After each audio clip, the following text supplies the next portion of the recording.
Peace, greetings to you all. It's your brother Naheem, BKA Lord Abba, aka Mr. Just the Facts. I got my brother Dr. Logic, the Liberator, where L Peace. in the building. Tonight we're gonna have a discussion about the European American, or whom is called white people, white folk, and what they can do in helping this particular situation. And I want to be clear, we're not leaning on anybody for or as a crutch any longer. That is no longer happening. But I want to start tonight's discussion. Matter of fact, I'm gonna let my brother Dr. Logic just do a quick brief intro, and before I go in, and then I'm gonna bring my brother back in, and we're gonna get into this thing. Peace. Indeed. So tonight we're going to be fleshing out and having a much needed conversation. I think that we all can appreciate, especially in this moment, about the title of the show is What Can White People Do During This New Era of Revolution, right? And I think to understand what can be done now, you have to really look at what was done in the past and understand the coalition that was built in early America during all of the great oppression breaking work that has been done with ADOS. Because when you understand that, this history, America really was based. America was really based on, you know, our people, the slave and the slave master kind of relationship. We built America. They benefited from the wealth, right? And I think people just need to understand that without white allyship, we couldn't have done the things that we have accomplished and were able to do here. And I want people to really understand what I'm saying. And this show is really to kind of provoke the thoughts of those who have white friends in their lives, white associates in their life, who are sympathetic to what we're doing and don't really understand what they can do in this moment, in this space. So we're going to revisit history a little bit. We're going to go into some of the psychology of racism and anti-racism, and what some of the people done in the past, some good examples of white allies and understanding white allyship, because it's needed. We're going to talk plainly about this tonight. White allyship is needed in an America. You understand? We have to get this done. I think we're seeing some of the impactfulness of it today. When you don't, it looks, these riots look very different than the riots in, let's say, Ferguson, right? This, what we're seeing right now, this teeming effort to get something done, this tiredness, this exhaustion of the same old white supremacy America. If we understand that this is not a new relationship, if we understand during abolition, there was white allies who sacrificed their homes, their lives, their reputations, their wealth in an effort to do what was right. You understand? It was about justice. And if we all center our fight around justice, you will see that we're able to work together in many different ways. If we understand that our aligning interest is the pursuit of justice, and when we're talking about being American, and an American that was built on principles that have not been lived out, but principles that can be lived out, right? It's the potential of what America can be. That's what we're talking about. So in order to understand the mentality that you have and the mental space that you need to be in, we want to understand what type of America do we want. The founding fathers, or what they're called, created beautiful language that was never lived out. So when we're talking to white folks, you don't have to do nothing for us. We're not looking for no white saviors. All we're saying is do what you said that you was trying to do when we built the country, which was create what? What does the Declaration of Independence say? It declares that all men are free and equal with inalienable rights given by their creator. Live that out. That's what we're talking about. Understand? When you make that pledge of allegiance, If you could live that Pledge of Allegiance out, you will already become an ally. What does that Pledge of Allegiance talk about? And we want to center our allegiance and our allies and base our allegiance to each other on what that Pledge of Allegiance is actually stating. What is it talking about? I pledge allegiance to the flag of the United States of America, to the republic for which it stands. You understand? These are concepts that we can come together on. One nation under God with liberty and justice for all. That is the crux of that piece. If we can all get on the side and support liberty and justice for all, we can be allies. You understand? Because there's been a specific group in this country who's never had the benefit and the pleasure of experiencing equal liberty and justice for us. You understand? So if we're going to have an allyship and an allegiance, it has to be based on those principles that your forefathers said that they was building this country on. But they used our forefathers to build the country to create those principles for themselves. So when you understand what you need to be in this time and in this space, you'll understand that being a non-racist isn't good enough. We need you to be anti-racist. And I'm gonna throw it back to Ab, and we're gonna go in after that. You unmute your mic. I'm gonna bring my brother Josh on in a few minutes, but I want to just get this thing rolling first. And I want to start here. I want to read something because it comes from the man that I follow, Prophet Noble Drew Ali. And he had an article called Prophet Drew Ali Speaks to the Nations. And I thought that it was a very important and profound statement when I first read it. Because in this, he said, together we stand, divided we fall. Come, good people, because I, the prophet, sent to redeem this nation from mental slavery, which you have now, need every one of you who think that your condition can be better. This is a field open to strong men and women to uplift the nation and take your place in the affairs of men. He goes on to say, if the Europeans and other nations are helping me, why not you? It is your problem. The Negro problem is being solved only as it can, and that is by way of the Moorish Divine National Movement. Of course, he was promoting the Moorish movement at that time. He closes out with, if you have a nation, you must have a free national name in order to be recognized by this nation as an American citizen. This is what is meant when it said, seek ye first the kingdom of heaven, and all these things would be added unto you. Now, I'm going to get into an element of what I just read in the closing of the closing of the show, based on my what I would personally like to see for the European American, or AKA white person. So I want to read quickly from this article, people, but just bear with me. Matter of fact, I'm going to share my screen so that you all can read along with me. This is coming from a book called John Brown and His Black Allies and Ignored Alliance. And I want to start off with John Brown because I think that John Brown's contribution is understated in today's society, basically. You know, many people, especially in the younger generation, I don't think that they know who John Brown is. So let me read from this book. It says, moreover, he, meaning John Brown, was aware that Northern Free Africans denied admission into state militias had formed their own military organizations. Group like the Massasoit Guards of Massachusetts, the Attucks Guards of New York City, and Attucks Blues of Cincinnati, the Lagoon Guards of Binghamton, New York, and the Henry Highland Garnet Guards of Harrisburg, Pennsylvania. Through information supplied by George G. Gill, Brown also knew of such organizations, quote, in existence among the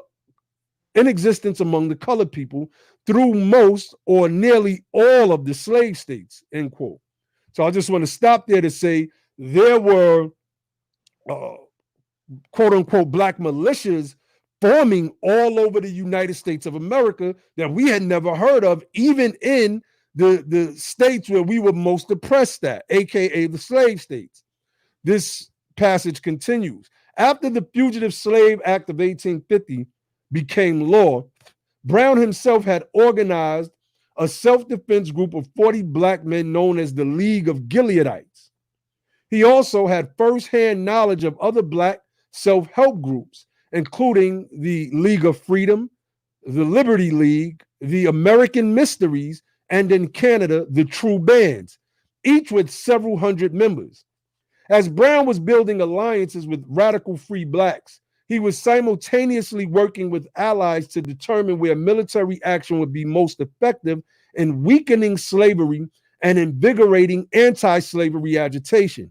He reasoned that if slavery could be driven out of a single county in one state, then the whole system would be weakened in that state and then the country as a whole.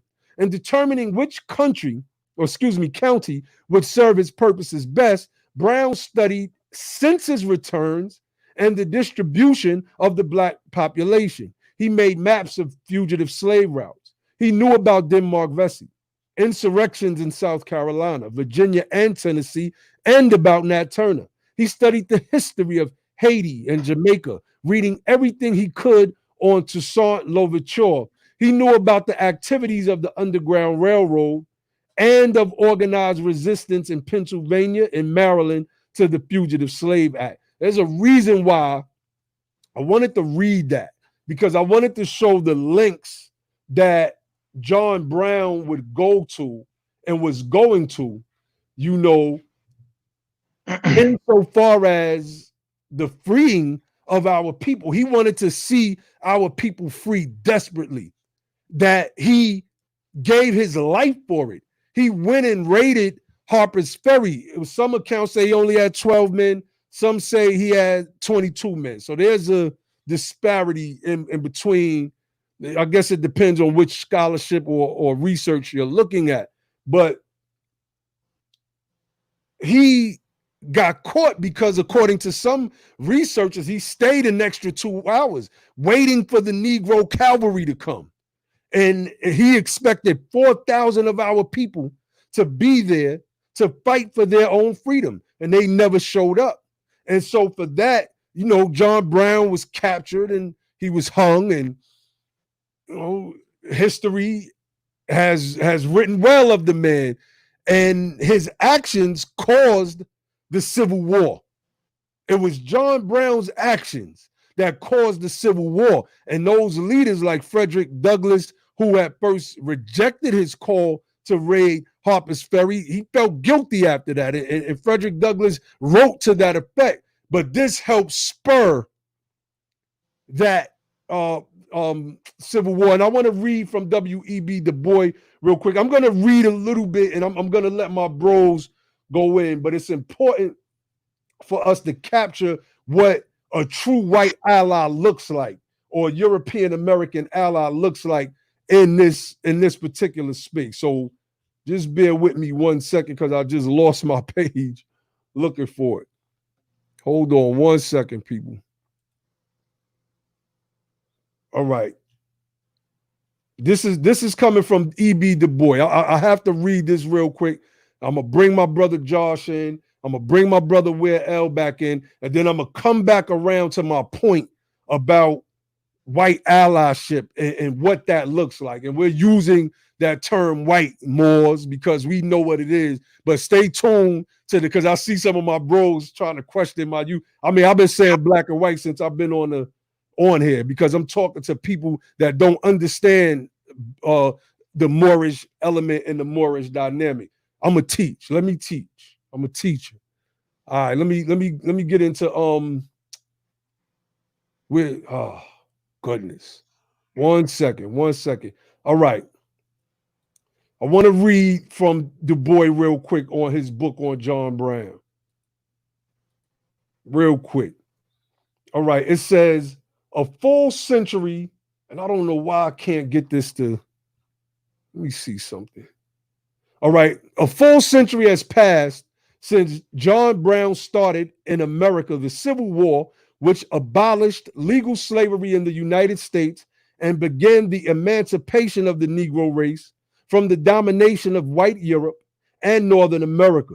John Brown in Kansas met murder with murder and tried in Virginia to arm slaves so that they might resist and escape slavery.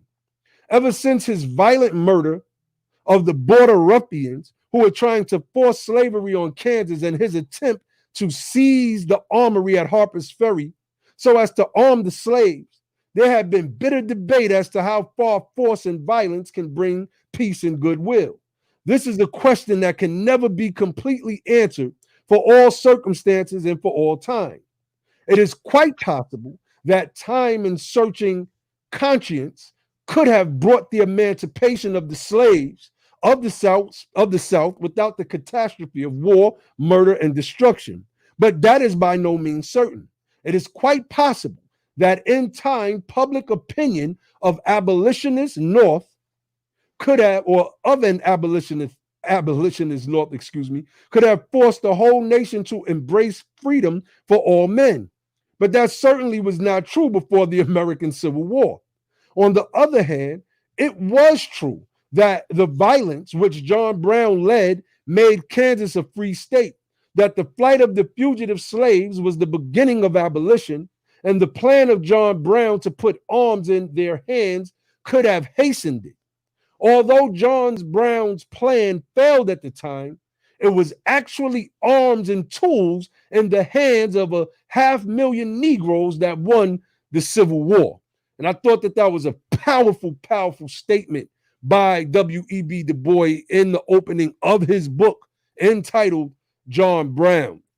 I see my brother Josh is not in yet. So, brother, where L? I'm gonna get to what the flip side of the the white ally. But before you come in, I want to say this, right? What we see right now, I seen a video earlier of European man. He's walking down the street, this white guy, and he's recording these two young African American men, and they're not doing nothing. They're minding their own business. It looks like it's in New York City. I wasn't exactly sure of the city where they were. And this guy was just harassing them for no reason. And then out of nowhere, this other European American, this white guy, comes out of nowhere and just pops off on this dude. And they just start beating this guy up. I don't know if they took his wallet and took his phone, but they beat him up. And that was a John Brown moment for me. So when I see these protesters out here that are looting and people are saying, look, it's not us that's doing it, it's them. I mean, I'm forced to think about John Brown and him waiting for those 4,000 Negroes, as we were called then, to show up that never showed up, that could have fought for their own freedom and possibly not had need the passage of the 13th Amendment. I'm just saying, we hypothesizing here because that's what W.E.B. Du Bois did in the preface of his book. You know, I hear some of these fake leaders that we see that got their name from being on Sarnetta TV that's out there now talking about burning down our own neighborhoods and things of that nature while they sit in the comfort of their, couple $100,000 homes. But at the end of the day, none of that stuff is helping to move anything because it's the protesters that are out there that's burning up stuff and burning down stuff that's getting new legislation passed that is forcing, if not by states alone, the Confederate monuments to be moved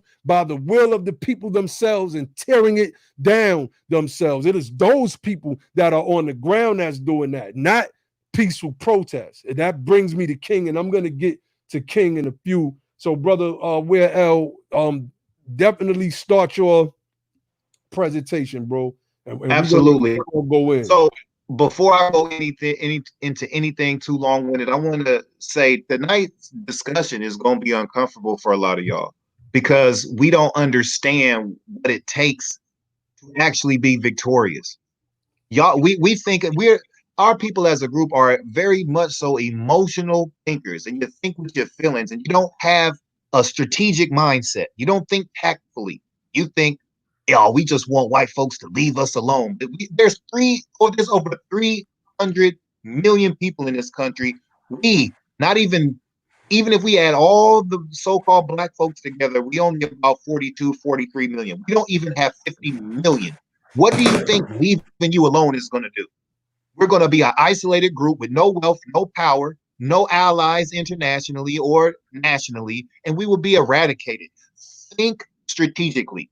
Do you want to win this war against white supremacy and win the war to gain full citizenship and access to liberty and justice in America? If you want to be in that lane, you have to change your thinking, because that thinking has failed us.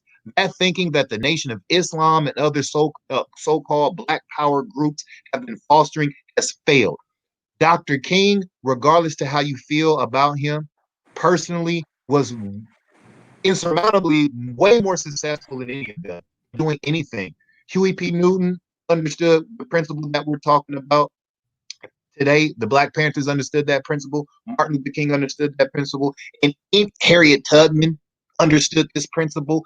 Anybody who has been successful with bringing about liberty and justice for our people understood what it takes to be victorious, to achieve mission success. You understand? So stop thinking with your feelings. Get out of your feelings and get on mission. You understand? We're dedicated to seeing this thing through.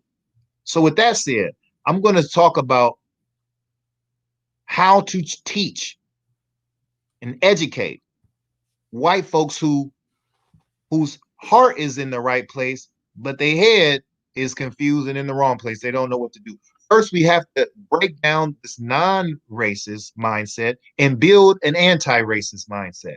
So I'm going to share a screen real quick so we can read along, and we can get a working definition of what anti-racism is.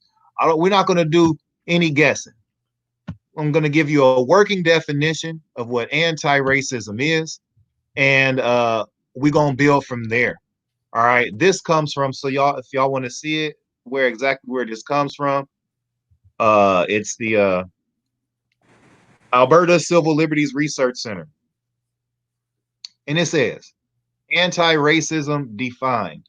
Anti-racism is the active process of identifying and eliminating racism by changing systems, organizational structures, policies and practices and attitudes so that power is redistributed and shared equitably. You understand? So breaking in just this piece right here.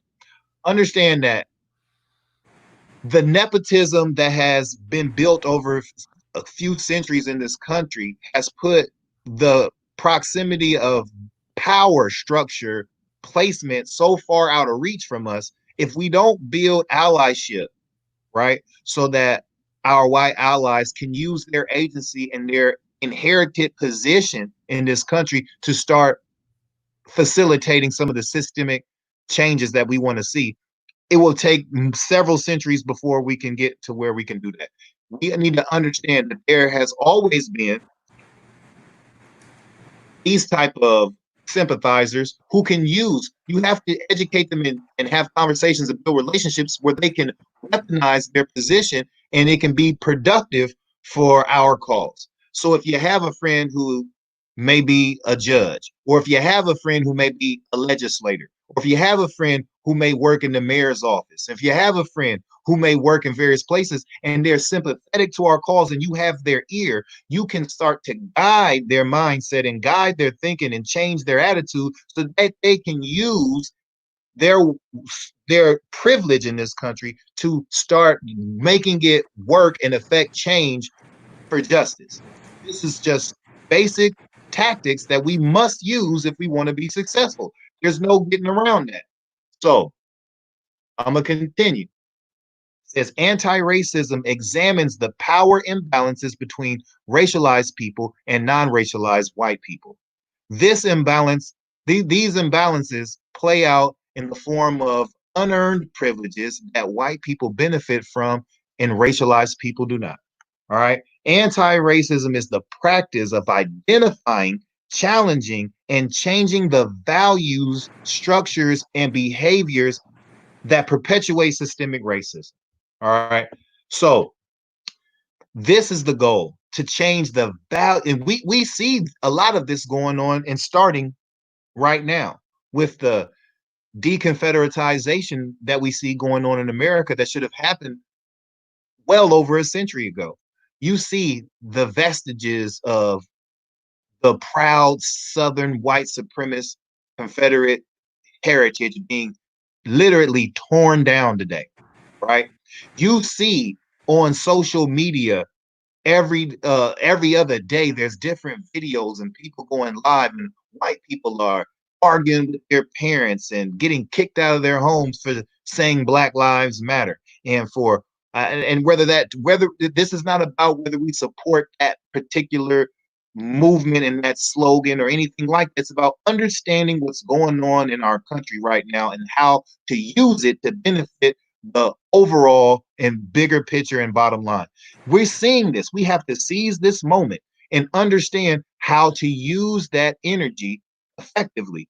We're seeing them. So, but what they don't have is the education. They don't have the guidance that's needed. If we polarize ourselves and don't take advantage to build a coalition, we won't be able to do what Dr. King did to start to expose and the vulnerabilities in the white supremacy power structure. A good example Martin Luther King gave us on how to use our white allies is when he was in Chicago working on not the Fair Housing Act, but the open housing policy, I believe it was, initiative in Chicago. And he had organized his team, and he would go to the real estate firms and the real estate offices because they control housing in Chicago. The real estate agencies really control housing anywhere you go, right? So they would go in there and they would be denied. They would go in there and be like, we don't have anything available, and they would just deny us, right?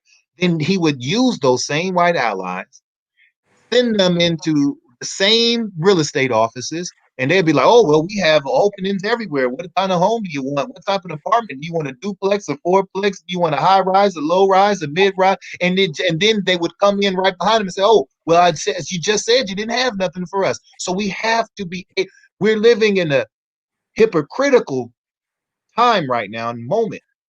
And it's getting harder and harder to hide that racial hypocrisy, and the creation and the generating white allyship, it will help us expose that. And the more we expose that, the more it loses its power, the more people can see it and react to it properly, and we can start to really tear this thing down, because it's the time right now.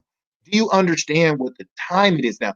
They are talking, you have admirals in the Navy, generals in the Marines and in the Army talking about and committing to deconfederatizing the military bases and warships and marine bases. This is I don't think y'all understand how impactful that is.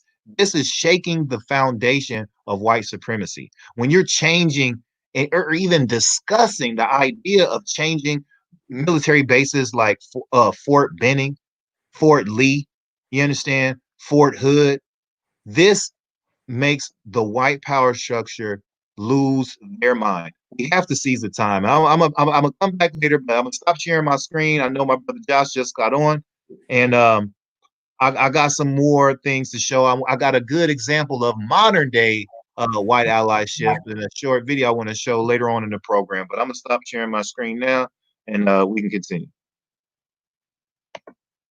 No doubt. Hey, your mic's on mute, Abba. Come in, brother Josh. I don't know why I keep doing that. It says your mic is muted right on the screen. Oh, now I can't hear you, Josh. You can't hear me? Oh yeah, I hear you. You. Okay, all right. Cool. So what I did, y'all, peace, y'all. What I did was Peace. I just made a little quick. Can y'all hear me fine? Yeah. made a little quick checklist. It's not even really a checklist, but I made a little quick just thing that helps you to identify a white ally, and helps a white ally or somebody who wants to be one assess themselves and try to check themselves to help themselves stay on the right path. And you know, I went back and I looked, and it was a checklist that I found on the internet. That was cool, but you know, it's a lot, man. So I just wanted to just narrow it down to a few things. Let me just share my screen real quick. All right, cool. So let me know if y'all can see this. It just says white allies checklist. Can y'all see it? Yeah. Yes. Okay, all right, cool. So, you know, I'll just get right to it. It says, number one, I put educate yourself. Like if you want to identify a white ally, you talk to them and you notice that they read certain books. Like they've actually taken the time out to educate themselves. They've read certain books. They've gone and listened to certain lectures. You know, the things that you may have listened to or you may have read, they may have read as well. Maybe they read more than you. Or when you suggest something to them, they actually will go read it. Or if you're a white ally or you're wanting to be a white ally, you might ask somebody who you feel is pretty knowledgeable on these issues, not just talking in feelings, but actually coming from data and well studied. You should ask some people, some of those people, what are some of the materials you read or would you suggest for me to read?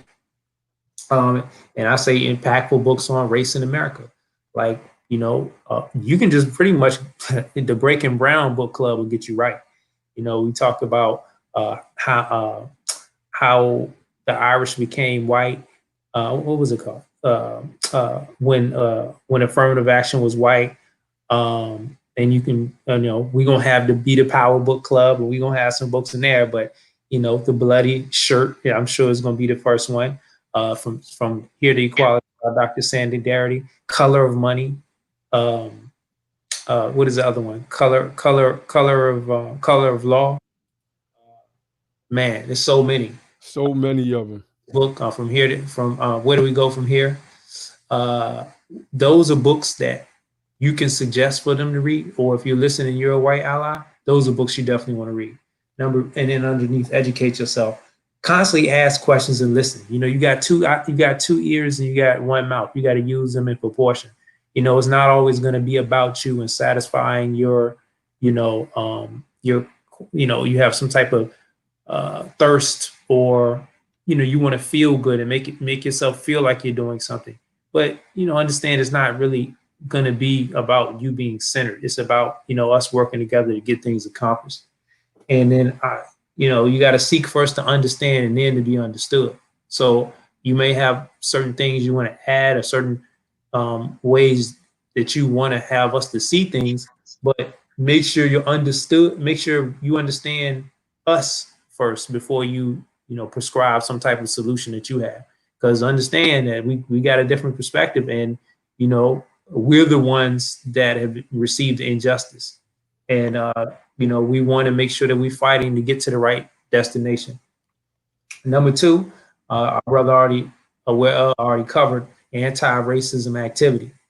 You know, you're going to have some tough but necessary conversations with your friends and family if you haven't already. You know, I've seen some white allies on Facebook, people that I know personally or have grown up with or went to school with, and I've seen how they've been having public conversations with their friends and family members. And I appreciate that, you know, but that's just, you know, what you got to do. You know, if you want to talk about fixing race in America, so, you know, making it to where your children, your grandchildren have a different nation that they're living in, where, you know, that stain of inhumanity, that stain of injustice is not still on them, you know, where, you know, just like we are owed a debt, you know, let's let this debt get paid. Y'all pay that debt. It's not only just the economic debt, it's the social debt too. You know, it's a social debt that you have to carry with that hate and that guilt on your heart.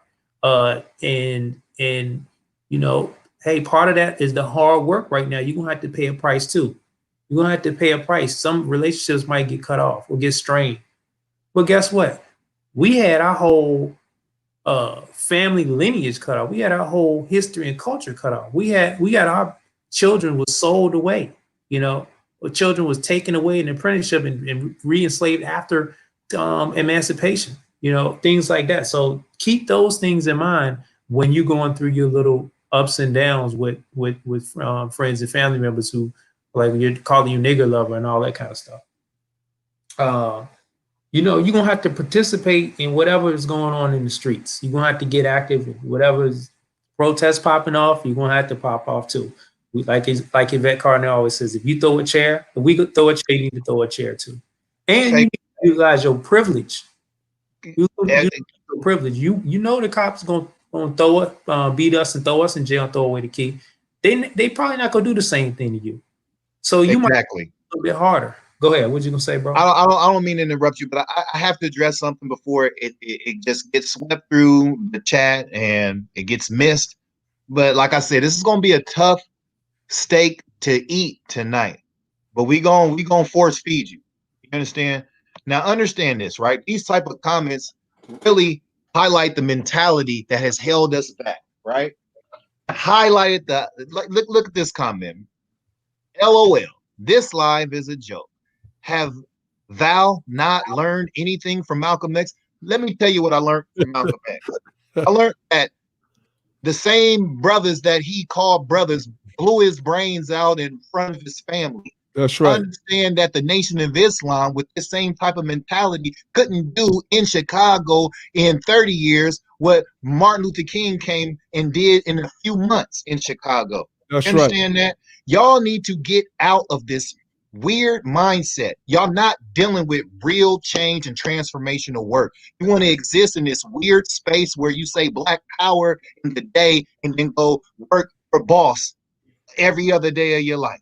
Y'all want to be Black power on the internet and in the social media and in the social world. And when you go in the real world, you're sweeping floors, you're getting mistreated.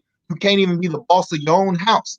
You're not the boss at your job, but you want to talk about Black power and have we not learned anything from Malcolm X? We learned that dedicating your lives to groups that teach you that you're not a citizen, and groups that teach you that you're not an American, and groups that tell you go out there and further help disenfranchise, telling people not to vote and not to use their political power. Don't you understand that disenfranchises your own group in the country that your ancestors built?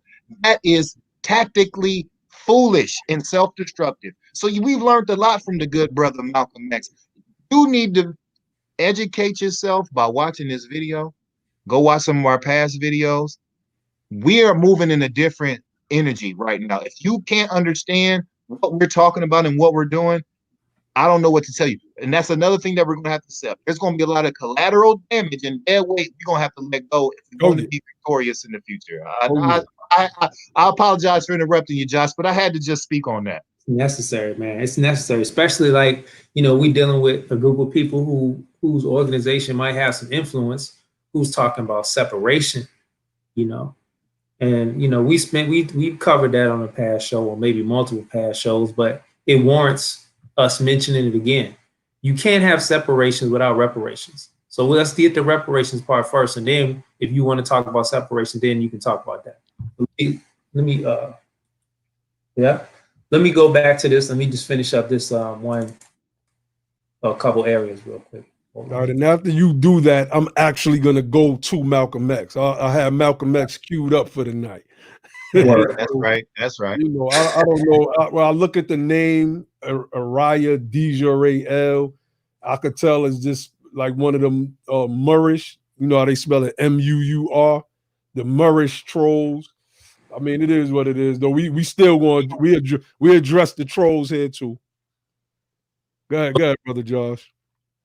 So yeah, I mean, you know, I think I stopped off as saying that, you know, you're gonna have to get your hands dirty. You're gonna have to be active in the street. You know, hey, pull down them statues. I like that. That's good work. You know, the way y'all operate and the way we operate. I mean, I know y'all seen the video of the little kid when he saw the cops coming, he hid behind Oh, the car. let me say real quick, man. I woke up to that video. It was a series of videos today that one bothered me.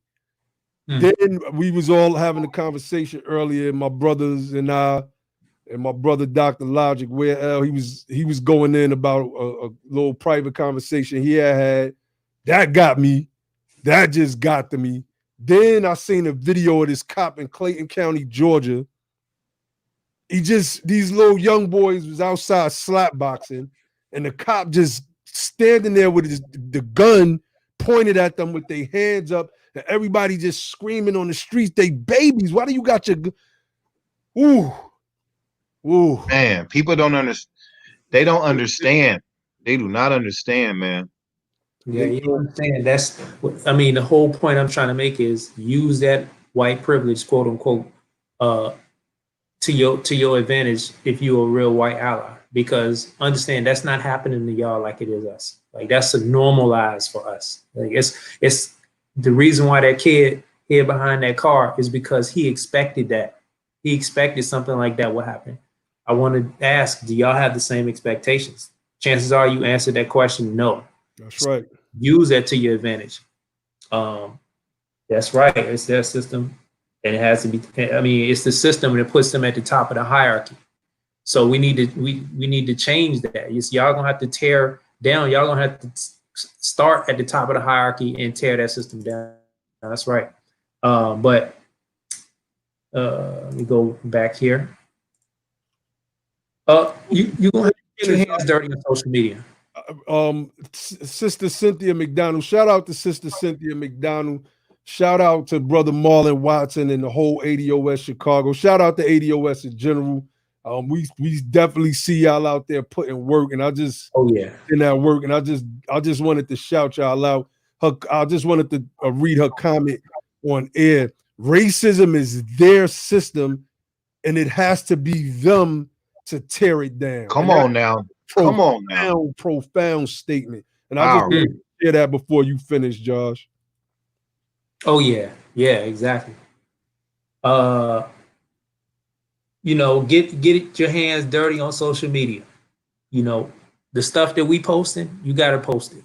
You may not get too many likes. The videos we share, you gotta share. I mean, I think a lot of people, that's like the easiest thing that you can do. And that's probably what people doing now, thinking that they're white allies, but like missing out on this other stuff. But the Twitter wars that we get in, you know, y'all got to get in there too. And you can't just be coming from surface stuff. You got to be speaking full-throated for the policy we need. And if you really a white ally, okay, you're going to have to vote accordingly. All this stuff ain't going to matter, you know, and I'm not just talking about the presidential election, local elections too. Yes. Show up and get your people to show up and vote the people in that is going to be, you know, promoting that's in favor of the policy that we need. And a lot of these people, hopefully in the future, are going to be ADOS people with ADOS policy, you know, policy that's going to help the bottom caste of Black folks that, you know, descend from these racist institutions like slavery, the Black codes, Jim Crow, people that come from domestic terrorism, all that's the foundational people to America that fought in every single war, that built America, and that you resultingly have some type of privilege higher at the top of the hierarchy of society based on. And that's whether you're an immigrant or if you were, you know, descend from those people who are slave owners, you know, either way, it's not deniable. So all we're saying is, hey, you're gonna have to vote accordingly. It don't matter what you say in public if you're doing something differently in private. Thirdly, speak out. You're gonna have to be pro reparations. And let me add to that. Let me add to this right here. Talk to him. Start or fund pro reparations.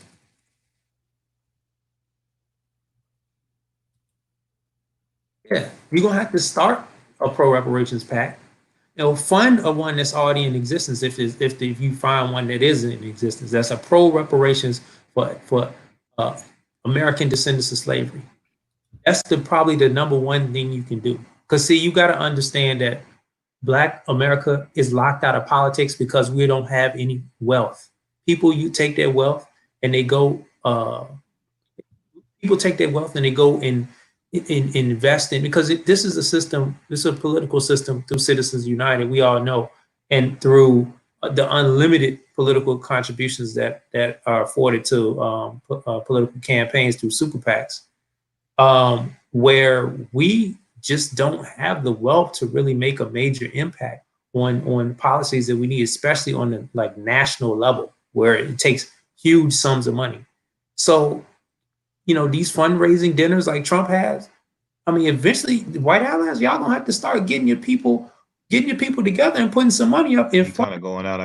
reparations PAC, so we can get some wins for politicians who are going to support reparations and make it a consequence for them not getting that bag when they're against reparations. Because it's going to take a congressional vote when it gets to that point, it's going to take a congressional vote to pass a reparations bill, and even just a study bill. Can we get that passed? It's going to take them being put to the fire on reparations to get them to do it.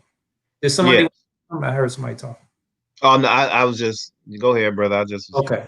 Yeah, I want to say you got to call out racist policies that you see politicians make, or you see any influencer make in politics, or whoever that they're for, or whatever whatever you see that's going on in politics that's racist, you got to call it out.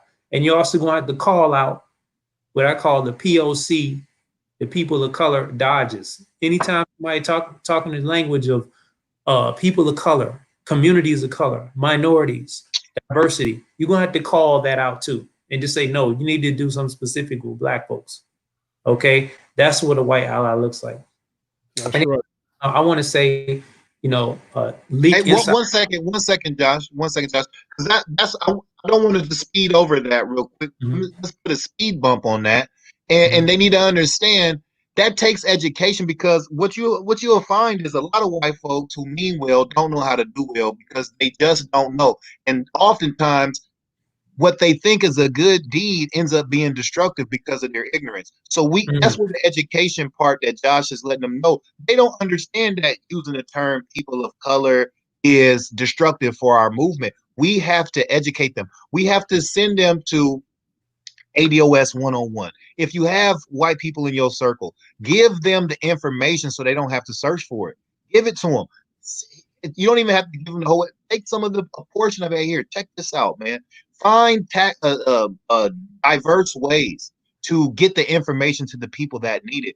Because, like Yvette Carnell said, politicians respond to pressure, not applause. And we are a limited group, not limited in ability, but limited in numbers in this country. So the more coalitions we can build, the more pressure we can provide. And so we have to, a lot of people want to do good, but they need to know how to do good. They don't know how to help us because they don't understand us and they don't know exactly what we need. It is our job to identify those who are looking and seeking to be allies and educate them on how to be that. I just want to say that. Okay, yeah, for sure. Yeah, Josh, I'm glad you put the emphasis on that, because that's a good point. I think people. Hold on, brother Josh. The brother Nick and the sister Cynthia asked, "Can you make that checklist public?" Yeah, I'll take it and I'll put it out. And y'all, I mean, I feel like this can be a working document. I didn't add a whole lot of stuff in here. I just try to put a few key things. So if anybody wants to, mastermind or add something to it, feel free. So yeah, we definitely can do that. I want to say also, we need white allies to leak insider information. Say it again. Leak insider information. My brother Josh be dropping some powerful stuff so nonchalantly and cool. Some of y'all don't know how powerful this stuff is. He's saying, man, Mhm. insider information. Some of the stuff that they say behind closed doors, if you don't have those allies, you'll never know. That's like valuable intelligence right there. Talk to That's him, right. y'all. Oh yeah. So I mean, let me give you an example. I was having a conversation with my brother. I've known who's like childhood friend. We go back since like we were 3, 4 years old, right? And I was just telling him, and we had this conversation amongst our group. I was like, if you look at how racism manifests in people's profession, you can look along all class lines and see it manifest. Mm. And if you look at like our like Black America or ADO West America, people descended from slavery, you have like a very small amount of wealth of a wealthy class, right? That controls pretty much all the wealth. 75% of the wealth of Black America is in the top 10%. And then you have a few people, a small middle class, maybe 13 to 15%, maybe it's less than that now after COVID. And everybody after that will be considered poor for white American, but is either, lower class, poor, or destitute, homeless, or whatever the case may be, highly in debt. But if you look at but there's not that type of disparities in the distribution in the different class groups where you look at the different quintiles, like the top 20%. There's a more even or distribution of the wealth and even income when you look at white America and in other groups. It's not just white America, other groups. In that, you see racism manifest in each group. So, for example, like the police force is full of like people who maybe are Klan members or people who is like they want to be able to choke a Black man out with their knee. Like they want to be able to shoot a Black man and not have to face charges. They want to be able to do like the direct interaction where they bust you upside your head. They want to be able to do that. And those are usually the people that are not the college educated. I'm not trying to knock police, especially the ones that's the college educated, because I know we have a lot of different people with good intentions on, especially our people, Black folks that's on the police force. I know some personally in my family that's in law enforcement that had college degrees, but I'm not trying to disparage anybody from the class issue, but generally speaking, that's the entry point that a person can come in like without having be coming from the lower quintile, coming from the lower class. Anyway, the next level is, you got like your person that might have a college degree. They may be working in the HR department. They may be working, they at the management level of some job, then you have the next level up. They may be like upper management. They may be a small business owner or something like that.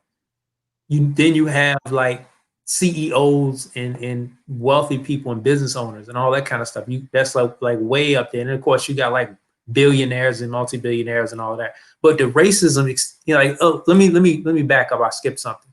So like, let's just say like the manager at the job, they control like the hiring there. So we know what's discrimination and racism that goes on that level. The HR person, your manager. Then you go to like the upper class that may have like advanced degrees, law degrees.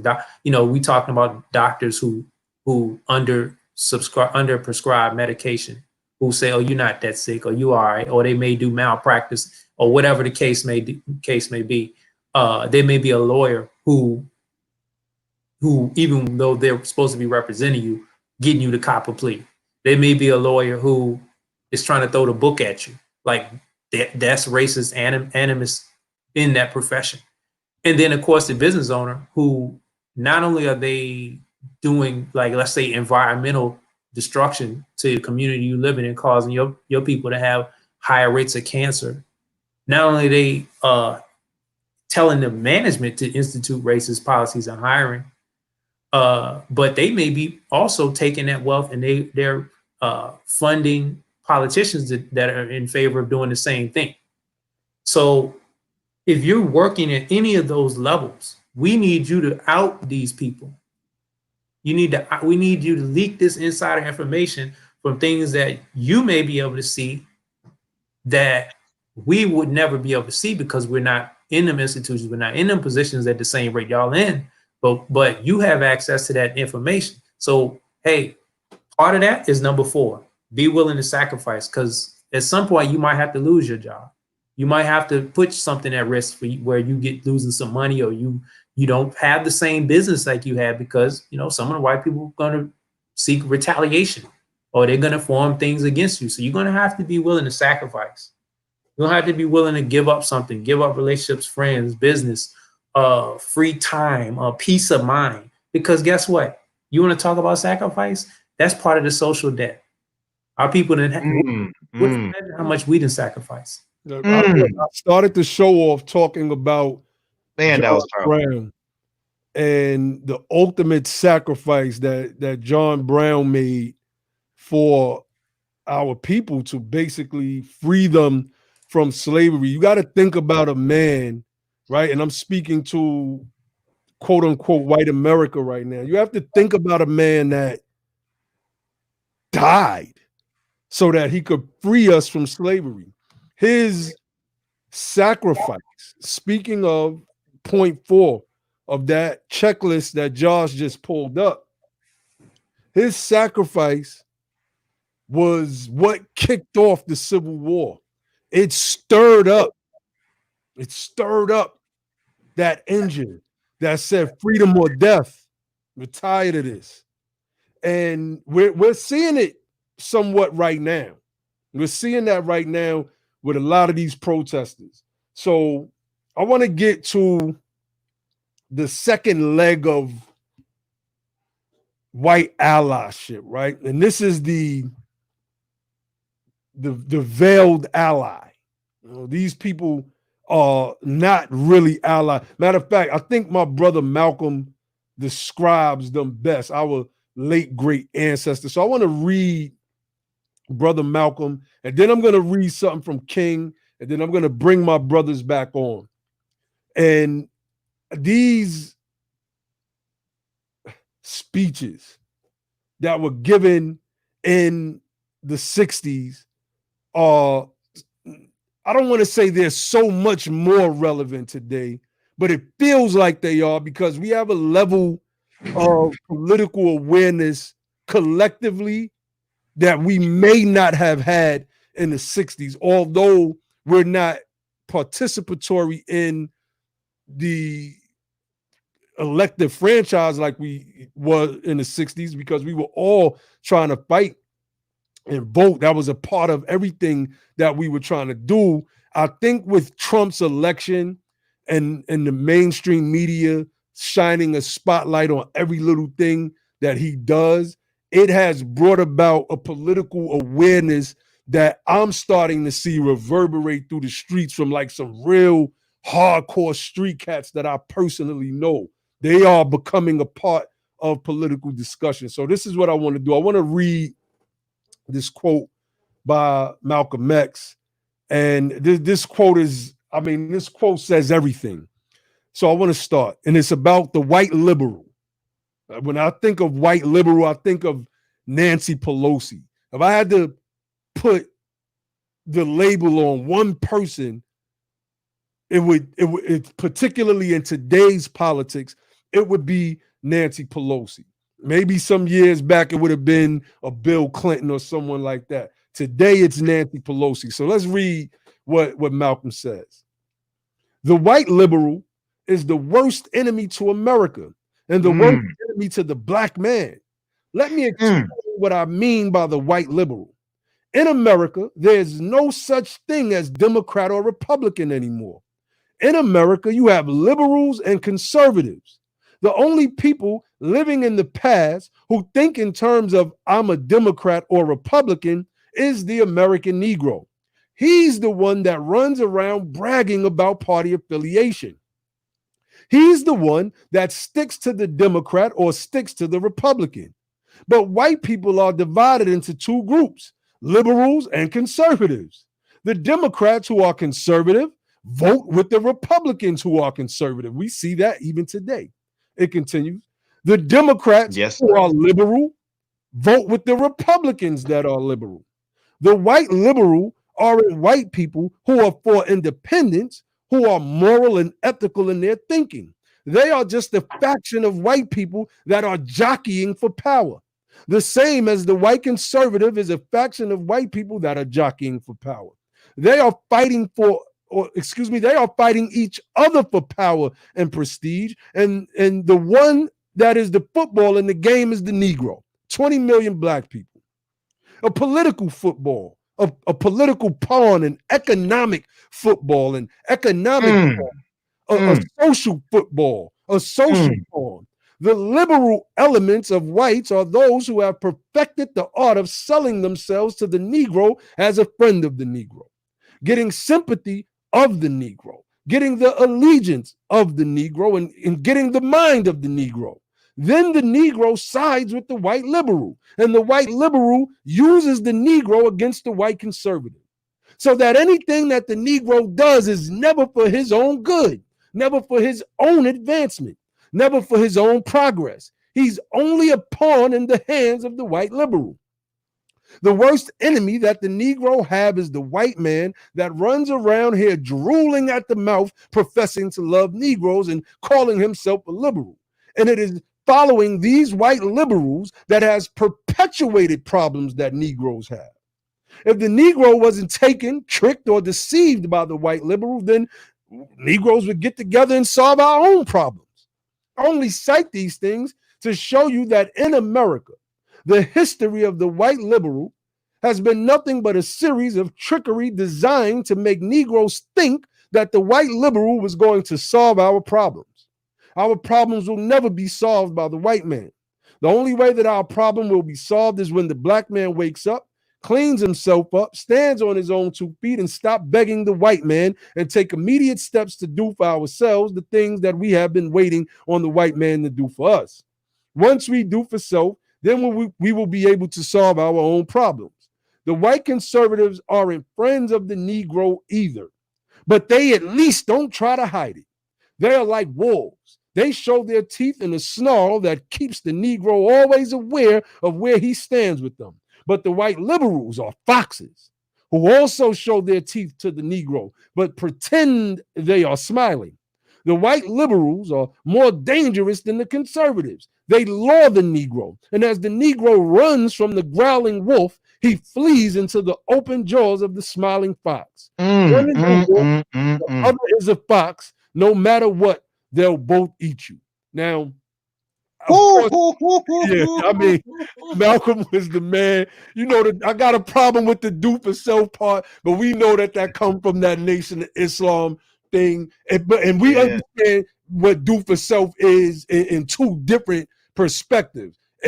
Malcolm's was from that perspective. You know, and if y'all wanted to speak on that before I read Martin Luther King, I think I could do a better Malcolm than I could do a King. I don't know if I could do a King at all. But, speak to that. Dr. Logic, you do a pretty good Malcolm too, bro. Yeah, you do. Well, I'm not going to do it tonight. But what I wanted, Brother Malcolm, see, we have to learn from our ancestors, their teachings, and like the genius that they had for their time, and understand that it's up to us we can't get stuck there. We have to move forward, understand the limitations of what they did and what they taught, and understand how to move it forward and apply it to this day and in this time. Malcolm X, beautiful mind. That brother had a beautiful mind. And Sister Cynthia in the chat gave another modern example of that. Donald Trump is the wolf. We're running from the wolf. Joe Biden is the fox, right into the jaws of the fox. Oh man, that's crazy. And understand, right? When we get out of trying to, I said it another way. Similar to that, I said that the conservatives want slaves and the liberals want pets. That's what I said. All we need to understand is, as a group, we don't need to be trying to gain the favor of either one, but use the vote as a tool of organization.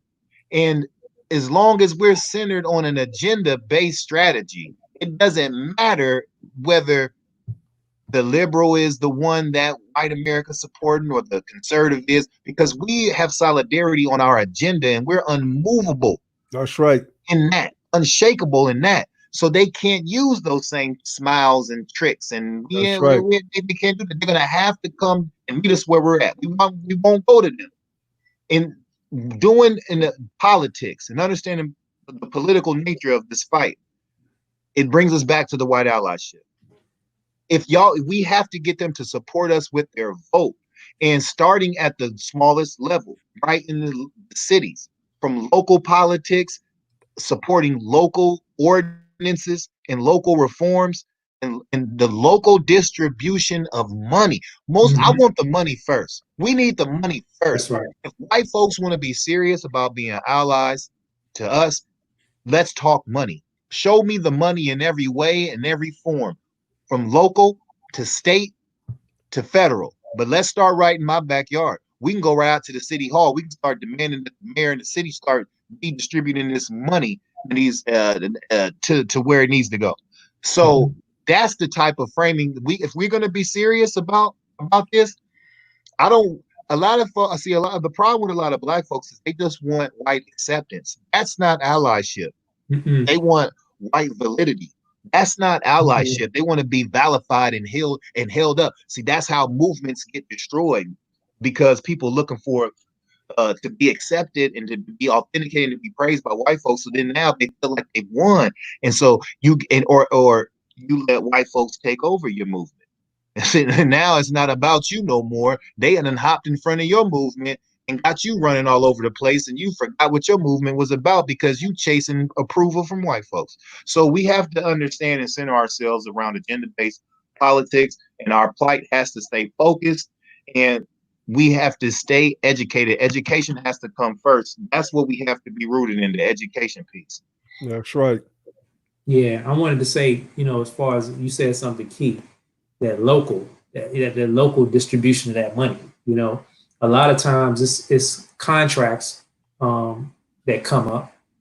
It's funding that happens, and none of those funds, or very few of those funds, get split with us.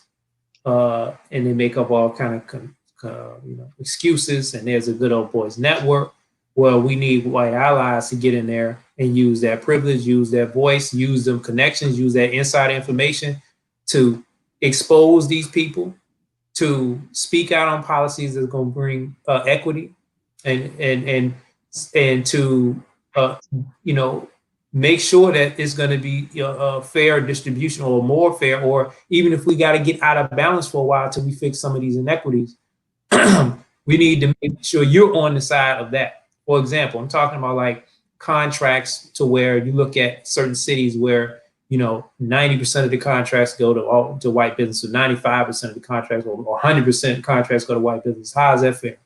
You need to put wind at the back of the people that you're raising up in politics to get in position, and then advocate alongside with us that we get a more fair distribution, where you mandate that you have to have a certain amount of black business get certain contracts.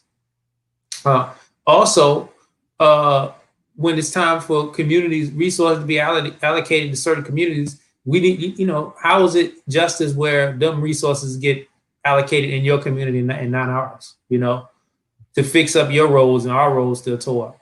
These type of things. Like, we need allies speaking on it, so it's not just our voices shouting into the void that don't ever get addressed. I'm sure you can speak to specific things in your community, but hey, it's going to take white allies to actually make things happen, not just on the national level for reparations, but local. So that's what I just want to say about that. You wanted to say something real quick? Yeah, what Josh said. So putting them to the test, right? We have to, before we even come at them that way, we have to do some preparedness ourselves. Proper preparations prevents poor performance, right? I was taught that coming up. Some people may know what that means, others may not. But so we have to, in this specific scenario of local politics and using the allyship here, we have to start having our initiatives already set up. We have to be very specific. So when we come to them, there is no room for them to start making suggestions. We didn't come to them for suggestions. We came to them for their support. That's it. So we need to have an initiative set up. So we don't need to be like, well, we want some of the contracts redistributed to the black. No, we need to know the numbers and the data of our city. There's 13. We'll say, listen, 30% of the population of whatever city we're talking about, whatever locality we're talking about, is black folks. That needs to be reflected in the percentium of the contracts that are distributed through the city. That's fair and equitable, and we won't settle for nothing but that. We need to have hard bottom lines and get them to commit to our issues. That's how we form these coalitions, these allies. So there is no just coming to them, and I see it happen too many times. We come to them and we get to making suggestions, and then all of a sudden you're like, oh, maybe that is a good idea. No, that's not how we do that. We need to have our agenda etched in stone and hold them to our bottom lines. That's it. Indeed.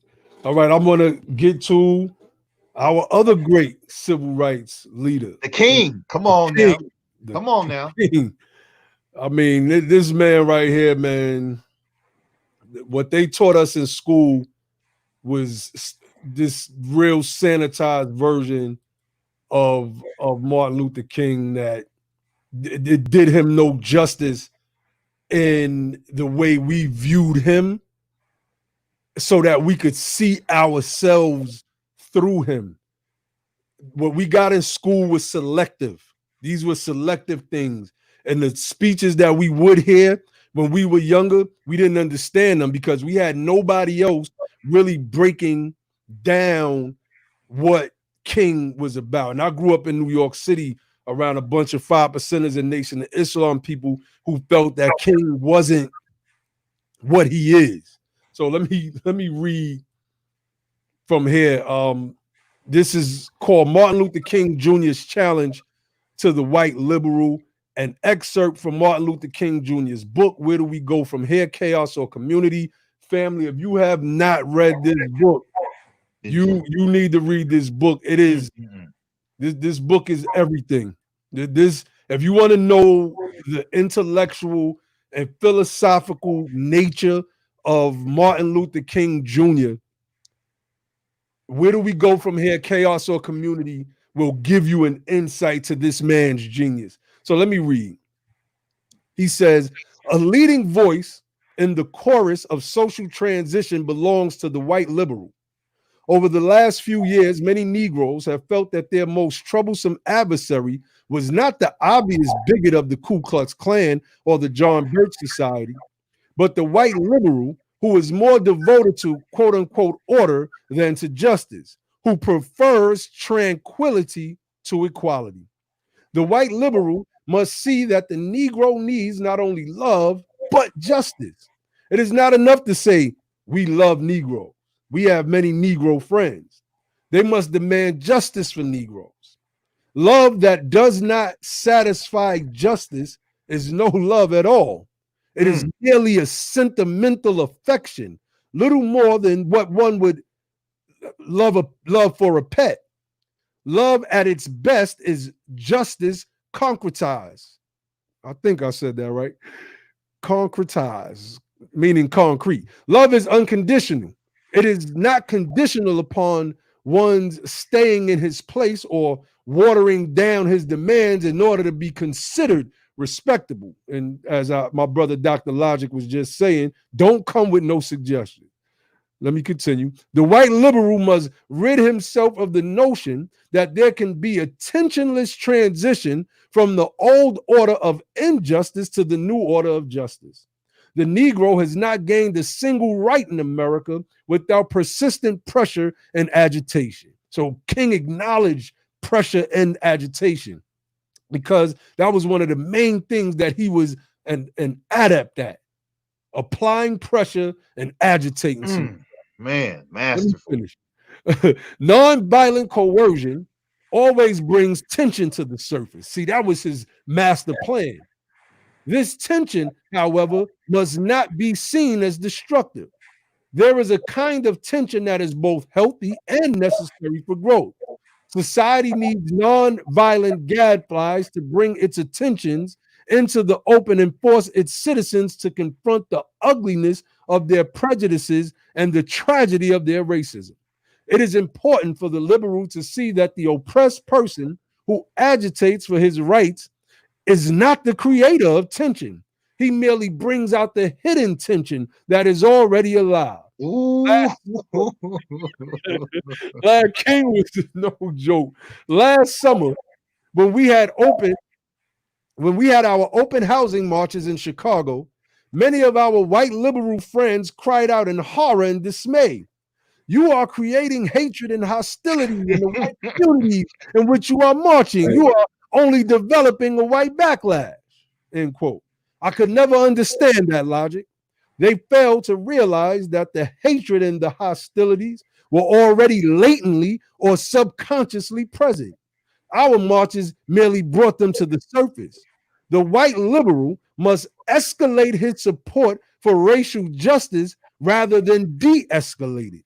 The need for commitment is greater today than ever.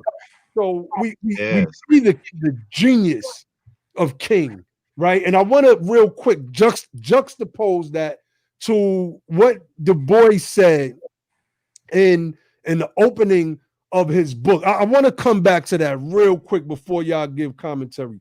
I want to go back to what Du Bois said because I think it's important. He said, let me see.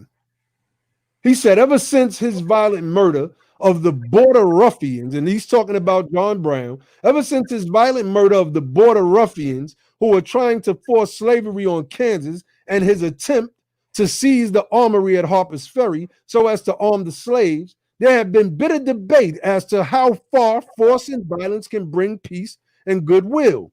This is a question that can never be completely answered for all circumstances and for all times. It is quite possible that time and searching conscience could have brought the emancipation of the slaves of the South without the catastrophe of war, murder, and destruction. But that is by no means certain. And I want to stop right there because it was the Civil War. The Civil Wars what freed the South.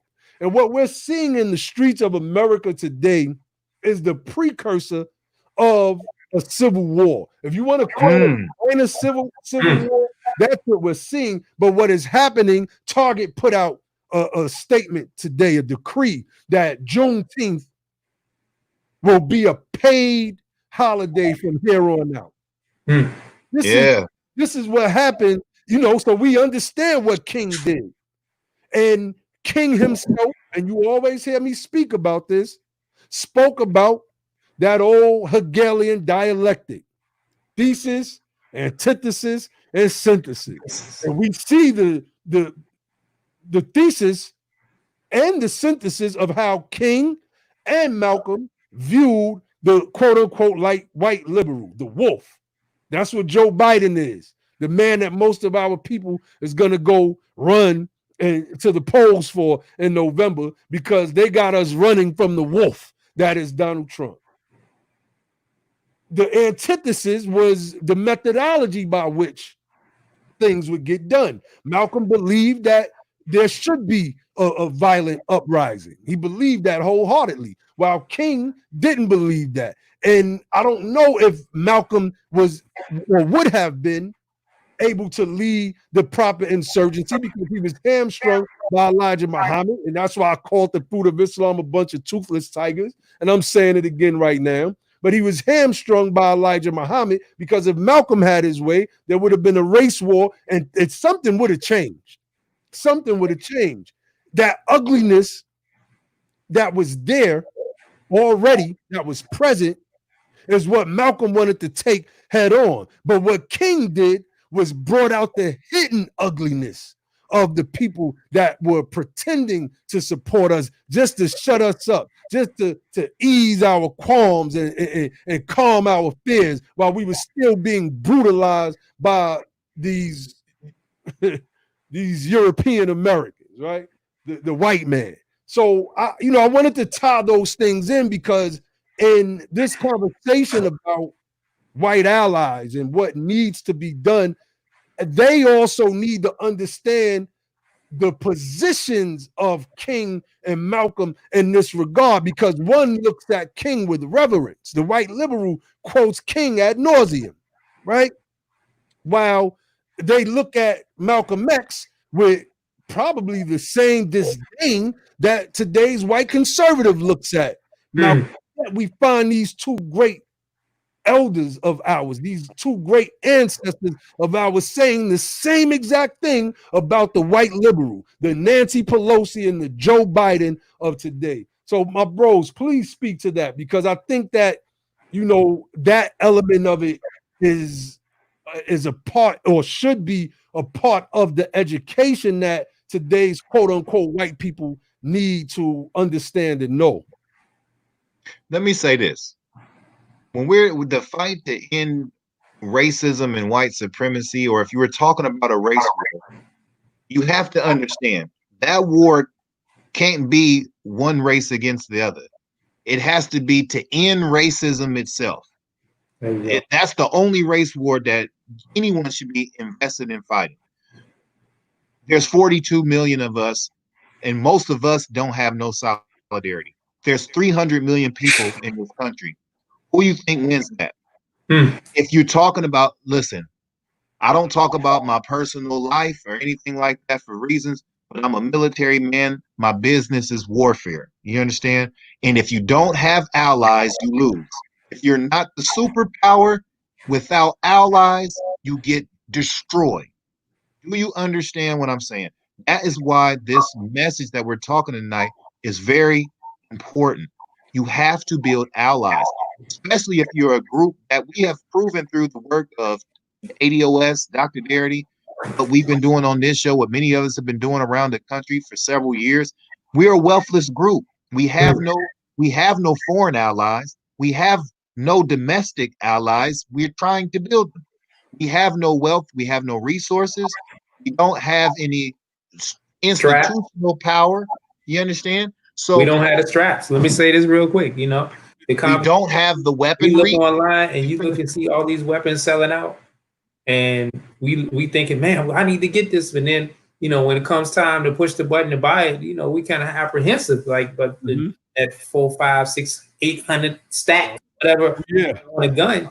I know. If you with the middle black family before COVID was worth 1,700 without depreciating assets, that means you don't have a lot of wealth stockpile. That means you clearing out some accounts to get you some type of protection in this race war. When you know that the middle white family is worth 117,000, 170,000, whatever the case may be, then you know they can buy 10 of those, and you trying to figure out how you can buy one. So I just wanted to say that. Go ahead. Yeah, and we have to stop that. You don't need, listen, you have to set not Malcolm, but Martin was perfect in this position. When we're organizing a movement, it can't be centered like this brother suggests. As a movement, you can't openly organize it around fighting someone physically. That is a failed plan. That's a plan set up to fail. Emotionally, it feels good because we're men. We got testosterone. But that's not how you organize. You don't build an organization centered around that. The best armed organization we ever seen was the Black Panther Party for Self-Defense. And that organization was not built around fighting nobody. It was about self-defense. You understand? So if you're building a movement about defending yourself and being a shield, that's something totally different. What you're talking about is a race war fighting millions of people. You're not even committed to that yourself. Stop playing. We have to be serious about this thing. You don't have the stomach for it. You don't have the wherewithal for it. You don't have the resources. When they come and start burning your homes down, burning your businesses down, shooting your kids in the street, that's not what you want. You have to be smart. Wars are won by strategy and tactics, not just especially by those who don't have the supremacy of power. We don't have supremacy of power. You can't outfight them. You can't. I don't care how courageous you are, how tough you are, how bad you are. You can't outfight them in that way.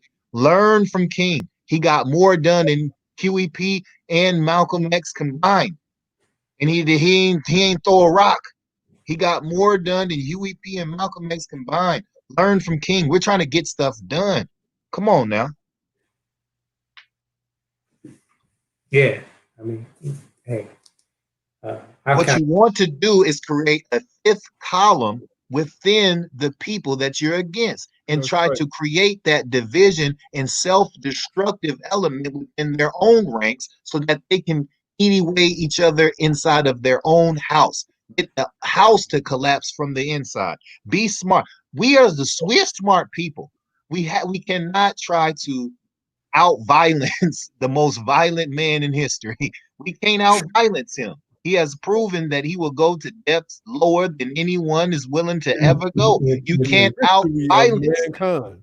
Yeah, you can't out violence that man. Now, we will never say don't defend yourself. That's I right. never say we're zero tolerance for disrespect. That's But right. I'm never going to say form an offensive movement against the most violent, moralist group ever known in the history of humankind. That's That right. is a losing strategy, and I'm not a loser. I'm a winner. Yeah, and the whole thing. That's why, I mean, you look at, like, I think sometimes we get confused because we look what happens in other countries. You see that there's some type of violent revolutions that happen in other countries, but you got to understand. Look at the numbers of those countries. Like, even look at, like, I mean, you can't even compare us to South Africa, because in South Africa, those, the black folks or the Africans were the majority statistically. They may not have had the power to control an institution, guns and tanks and all that kind of stuff, but they had an overwhelming number of people there, and then, they had surrounding them territorially was a bunch of Africans. So if it got to that point where if it got to be violent, maybe they could have had some help allies, but that's a whole different thing. We talking about tribalism, but nah, I mean, that's not in the realm of possibilities for us. And that's the reason why we've seen pretty much all. I mean, even when we want to talk about King and Malcolm talking about being militant, how many bullets did they really let off at the quote unquote white power structure? They ain't letting that off either. They knew they would get slaughtered. They knew that we were going to get slaughtered. Every institution. Look, you got private citizens that have tanks.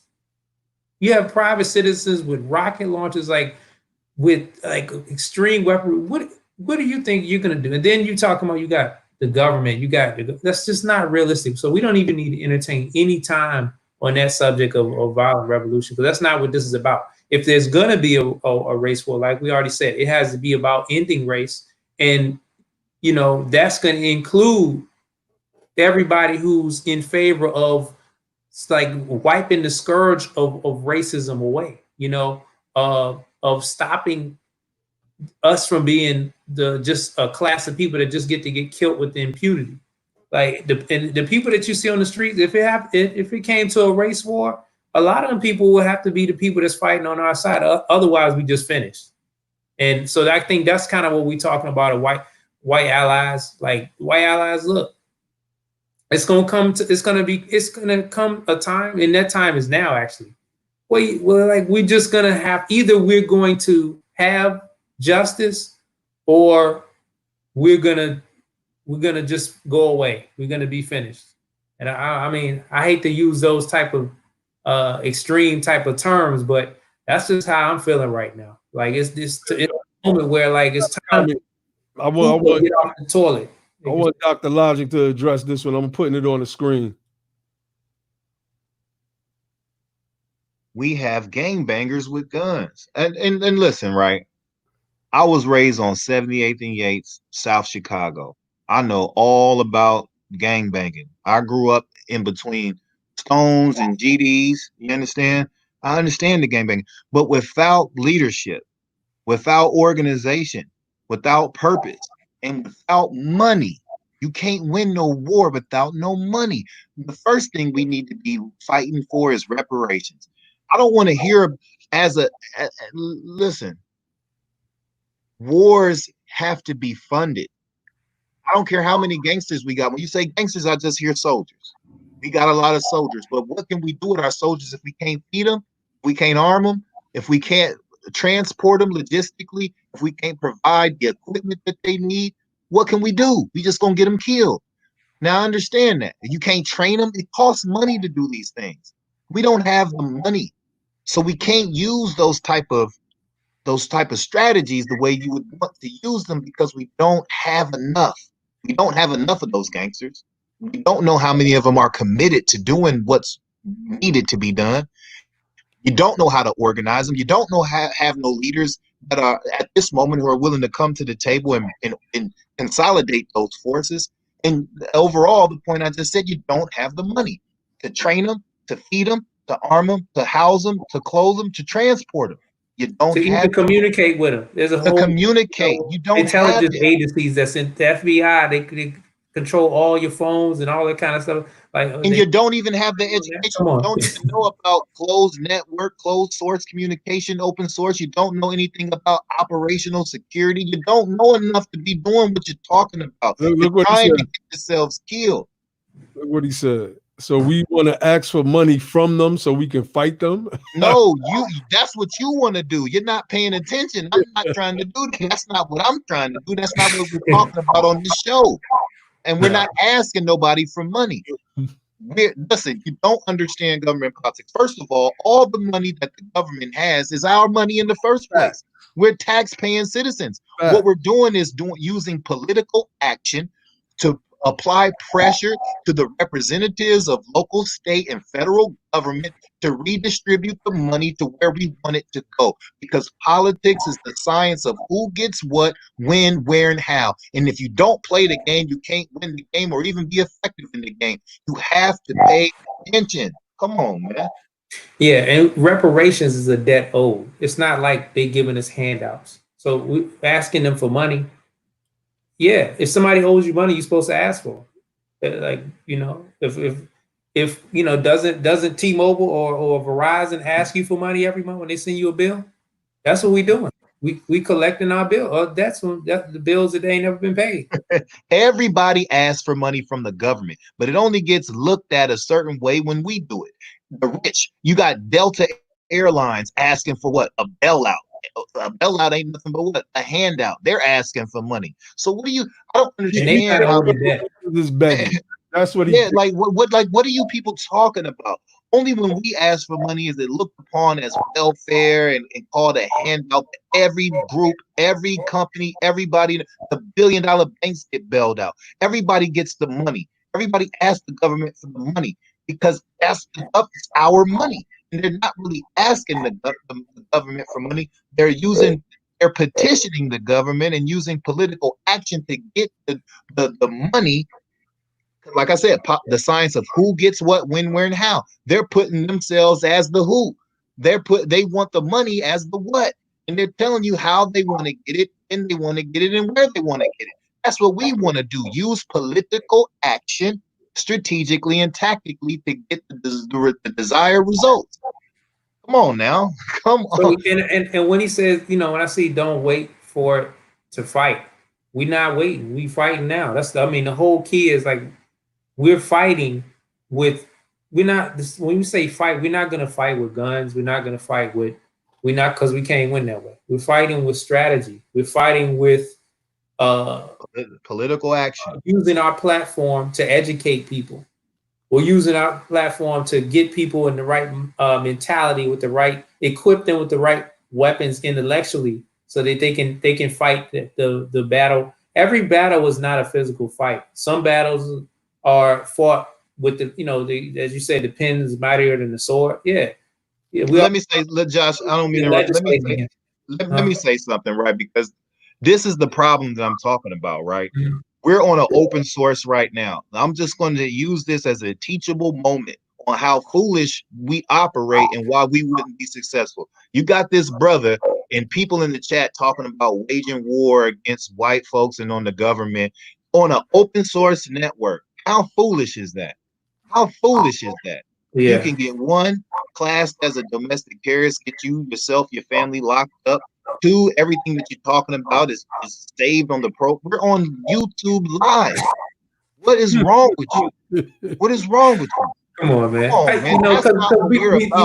You know why that happens? Because we know it's not serious talk. We know it's not serious talk. Come on, man. I ain't even mad at him. You know, we talking Yeah, right now. cut So it out, man. Just we talking fantasy right now. So I mean, cut it out. we didn't come here to Education. talk fantasy. We came here to talk practical, to show us about what can white people do during this new era of revolution. We try to line. You know, we just looking in the chat at the present moment, and I'm looking at people saying, you know, Moors. Look, man, we not. Look. First off, that information is completely bogus. Second off, that is like, you think a movement is going to grow where people are going to get behind that bogus stuff? No, it's not going to happen. That's why it's been 100 years and it's still in obscurity. You know, it's not gonna.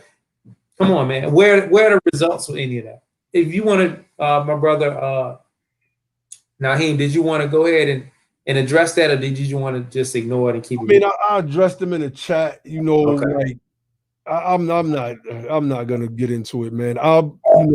We right now we trying to talk to white America, as they call themselves, as they identify themselves. So, and I think that it's imperative that we, stick to that message. Of course, we're gonna address people in the chat. That's part of what we do in the show. We're gonna address you live on the air, but I don't want to harp on too much of that, because a lot of what people are saying is just it's just not absolute nonsense. Yeah, it's not right and exact. So I left it because when we're dealing with politics,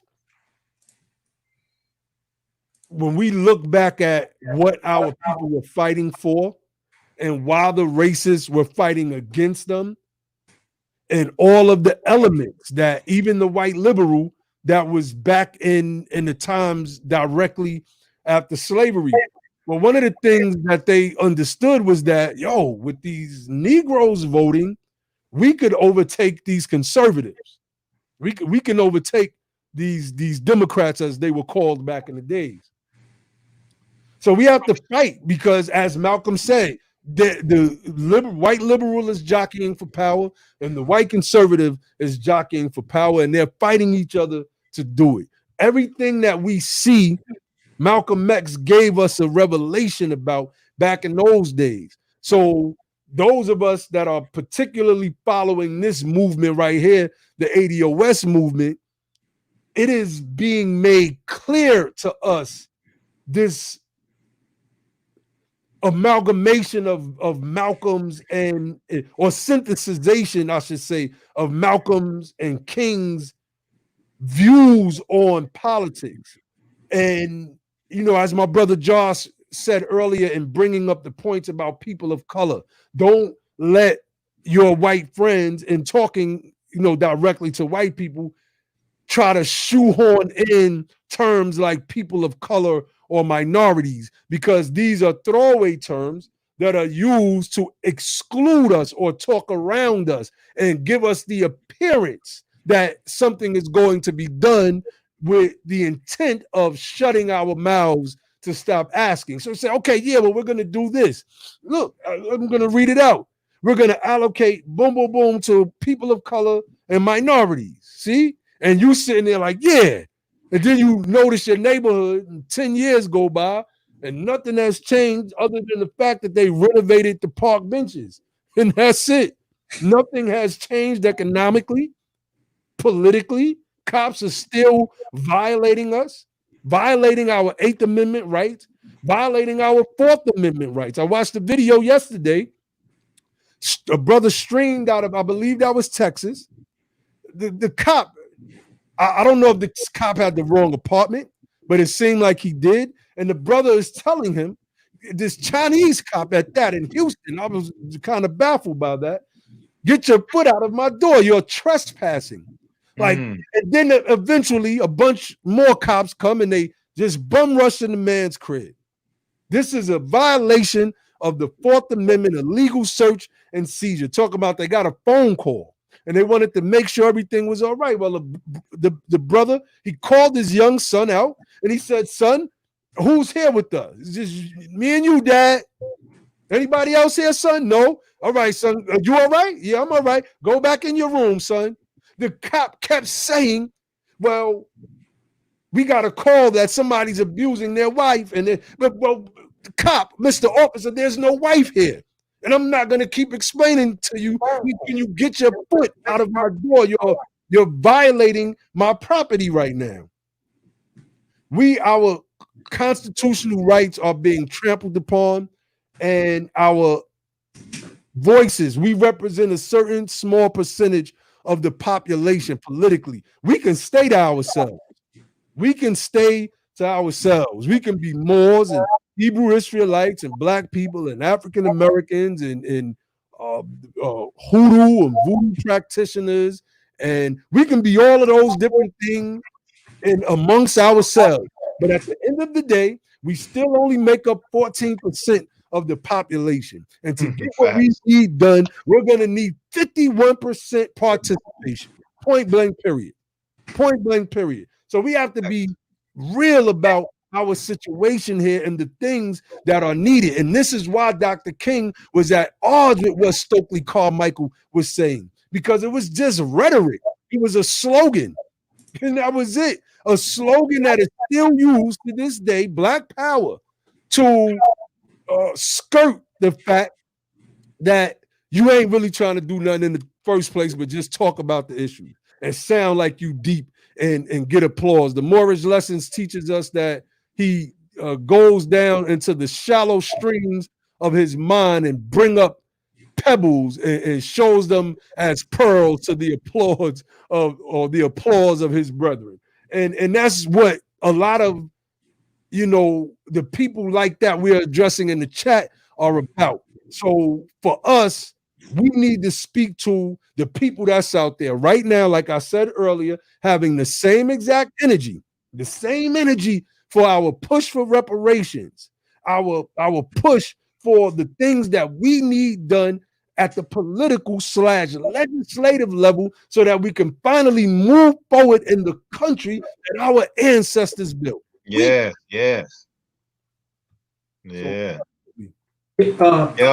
So I like, you absolutely right. We definitely have to balance it out. But so many, we have spent so many. A lot of people don't know us. Well, a lot of people know Abba. Everybody know Abba, but a lot of people don't know us, right? And we spent years destroying a lot of these pseudo scofflaw weird concepts that have been destroying lives in the so-called conscious community, right? And a lot of that stuff has happened offline. People haven't been able to see us and hear us do that and hear our replies and bear witness to the things that we've exposed and the myths that we've broken down. So sometimes, even though Abba will tell you I'm exhausted with it, I don't even like to really do it. But when we have the opportunity to do it like this live, I think it's good for the people to hear us reply to some of this nonsense, because too much of it gets too much airtime. And I just want to say this about being ADOS, being a son and a daughter and a descendant of the freedmen, right? A lot of people want to make it seem like, we had no role here. They don't really know our history and how grand and how great it is. First of all, we fought the war for independence. Over 5,000 of our family members fought, bled, and died to make America even exist. Fast forward to, we fought in every war in between then into the Civil War. We fought in the war. We freed ourselves from chattel slavery. You understand? Working with our allies. We fought the Civil War to free ourselves. Nobody did that for us. A lot of people have this narrative to where they think somebody free. No, we fought in the war. We bled in the war. We died. Over 250,000 of our family members fought in the Civil War. Did you know that? Over 250,000 of our family members fought in the Civil War. So we have great heroic stories about our courageous people that did that. We're the sons and daughters of the freedmen. Understand that we fought in every war that this country has had. We are the most American people that exist. You understand? We are the most American people that exist. Don't let nobody take that from you. I want to just jump in real quick, and Josh, I want you to come in, or if you want to finish your point where and say to the brothers, to my Moorish brethren, I gotta say this real quick. Stop saying that our people in America don't have a nationality because they don't identify as being a Moor. That's wrong. And if you think that, then you do not understand what Prophet Noble Drew Ali was talking about. And if any day we can come on this platform right here or do it live on Facebook, and if you want to come on and have the discussion / debate about it, I'll be glad. I'll be happy to oblige. Yeah, go ahead, brother. Yeah, man. No, that tangent is over. I just want to tell people we are the most American, man. We are American. We created this nationality. So you can't take it away from me because they miseducated you and fed you self-hate and shame for centuries.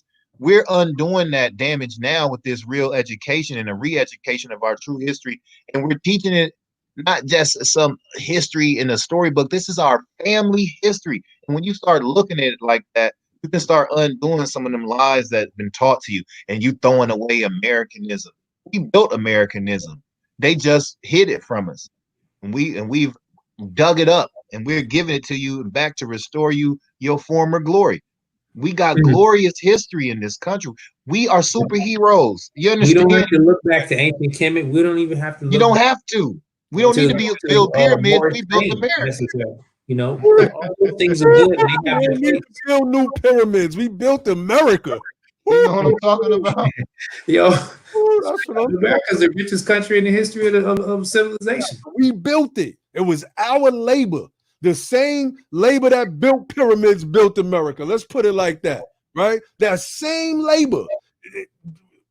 We were just forced to do it here, and we didn't enjoy any of the benefits of it. So, I mean, I think we got to be realistic. A lot of, and I want to do a show on that one day, bros. I think we spoke about this on Afrocentricity. Next to feminism, I believe that Afrocentricity has taken us so far back intellectually because it brought us information that froze us. It froze us. It didn't elevate us. It didn't take that same methodology and apply it to modern politics. So we used as an off-ramp, an escape hatch, this, like I asked the dude Kingface when we was on Sarnetta that night. These dudes are so funny to me, man. I said, what's your background? What's your nationality? Where you from? And his response was, I am the descendant of ancient kings and pharaohs. And I said, so am I. But today, what is your lineage? Like, my ancestors trace back through slavery. I was born in Brooklyn, New York, raised in Far Rockaway, Queens. What about you? And he eventually had to admit that he was Haitian American, right? So, we can't keep using this ancient history to define the moment. That tells us who we were, and I'm proud of that.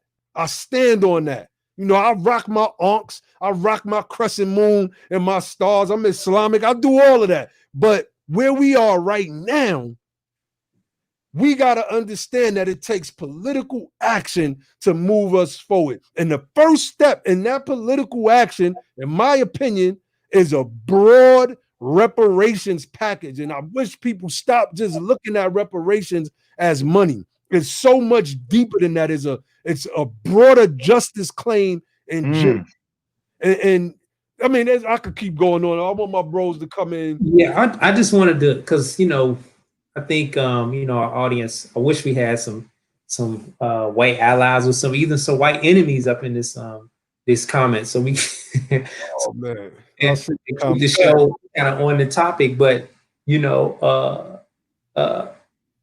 did y'all want to get into some current people who we consider white allies? Yeah, I don't know if we still have time, Abba, but we could go over a couple minutes. Definitely. Yeah. I got a short video. It's about we don't gotta play all of it. I just want people to just kind of see the things that she's saying. I'll play about like a minute of it if the time permits. No, the time permits, but I gotta throw this one up on the screen. This is our homeland, period. They reclassified us, period. The slaves, not us, period.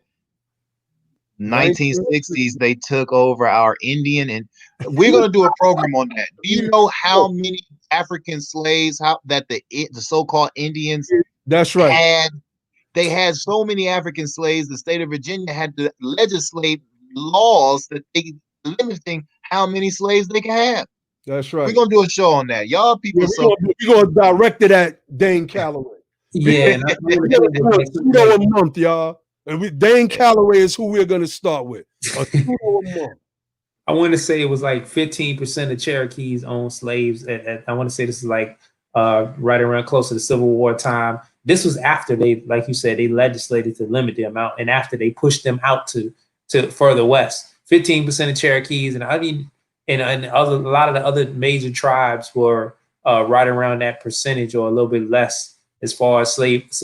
Now, I'm talking about the percentage of their population that were slaves. Okay. Or enslaved African American, whatever term we want to call them at the time. Yeah. Our people, and because we got to say this, a lot of our people always were saying, well, I got Indian in my heritage. I come from Indians. I got Native American in my. Then you take the 23andMe or the Ancestry whatever, and you look in your DNA and they don't say anything about that. You know what? You used to be them people slaves, right? You used to be their slaves. You won't just because the people was on the reservation, that don't mean you come from them. If you do, it probably may have been rape. But you was in people's slaves, that's what it was. Yeah, we're gonna stir Dane Calloway up real good. We're gonna dedicate that show to Dane Calloway. Facts. Hey, this woman name is Jane Elliott. I don't know if y'all familiar with her work, but this is the type of mindset, action, and willingness of depth that in a sacrifice that people need to go. This woman has been attacked for doing a lot of the work that she has done, but this is the type of statements and boldness that we have to demand from white allies. Just check her out real quick. If you're not familiar with her, name is Jane Elliott. Check it out. You say that all whites are racist. Can you expound on that, please? Any white person who was born, raised, and schooled in the United States of America, if you aren't a racist, you're a miracle.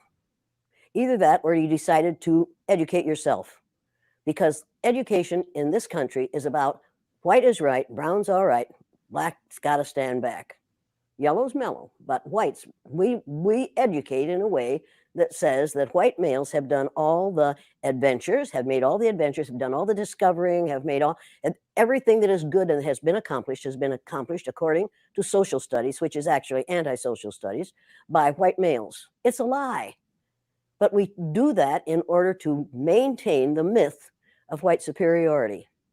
The myth of race has to be maintained at all costs in this country. Because if white people have to give up the color of their skin as being something that makes them perfect, what do they have left? If we start teaching the truth about history, if we start teaching about Nile Valley contributions to civilization, it will totally change the way we conduct ourselves in the classroom. It will have to. Columbus didn't discover America. You can't discover a place where people are already living, but we celebrate that every October. It's a lie. We need to get over. We need to stop telling the myths and start telling the truth. So when you tell people that they're racist, and it must have some kind of effect, because most people will say, I'm not racist. I'm not a racist. Why, some of my best friends are black. Right. Yeah, and then you say, name one. Or this one, I don't see color. And when some woman says to me, I don't see color, I say, I knew that if you saw color, you wouldn't dye your hair that way. Or I say, if you saw color, you wouldn't wear that shirt with those pants. I believe that you don't see color. It's an attempt to deny skin color.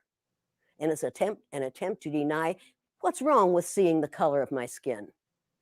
Is it all right for you to see me kind of pink? That's okay for me. I don't mind. And I suspect that you don't mind being seen the color you are. You have a right to be what you are.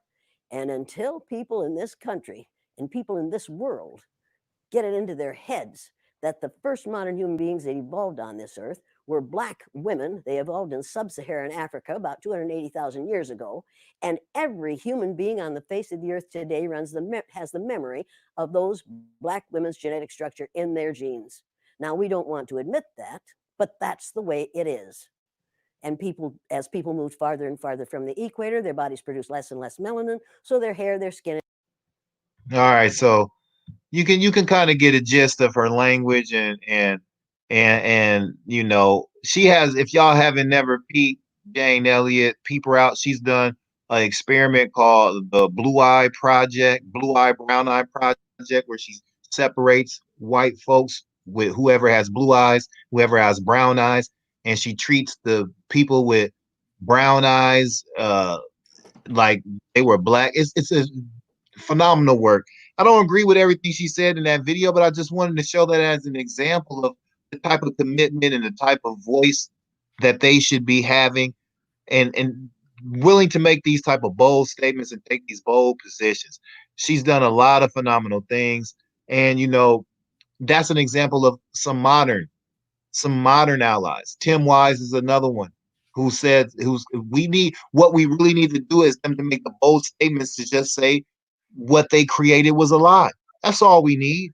All we need you to do is talk about the lies that you have built this country on, that you have built your power structure on, and that's it.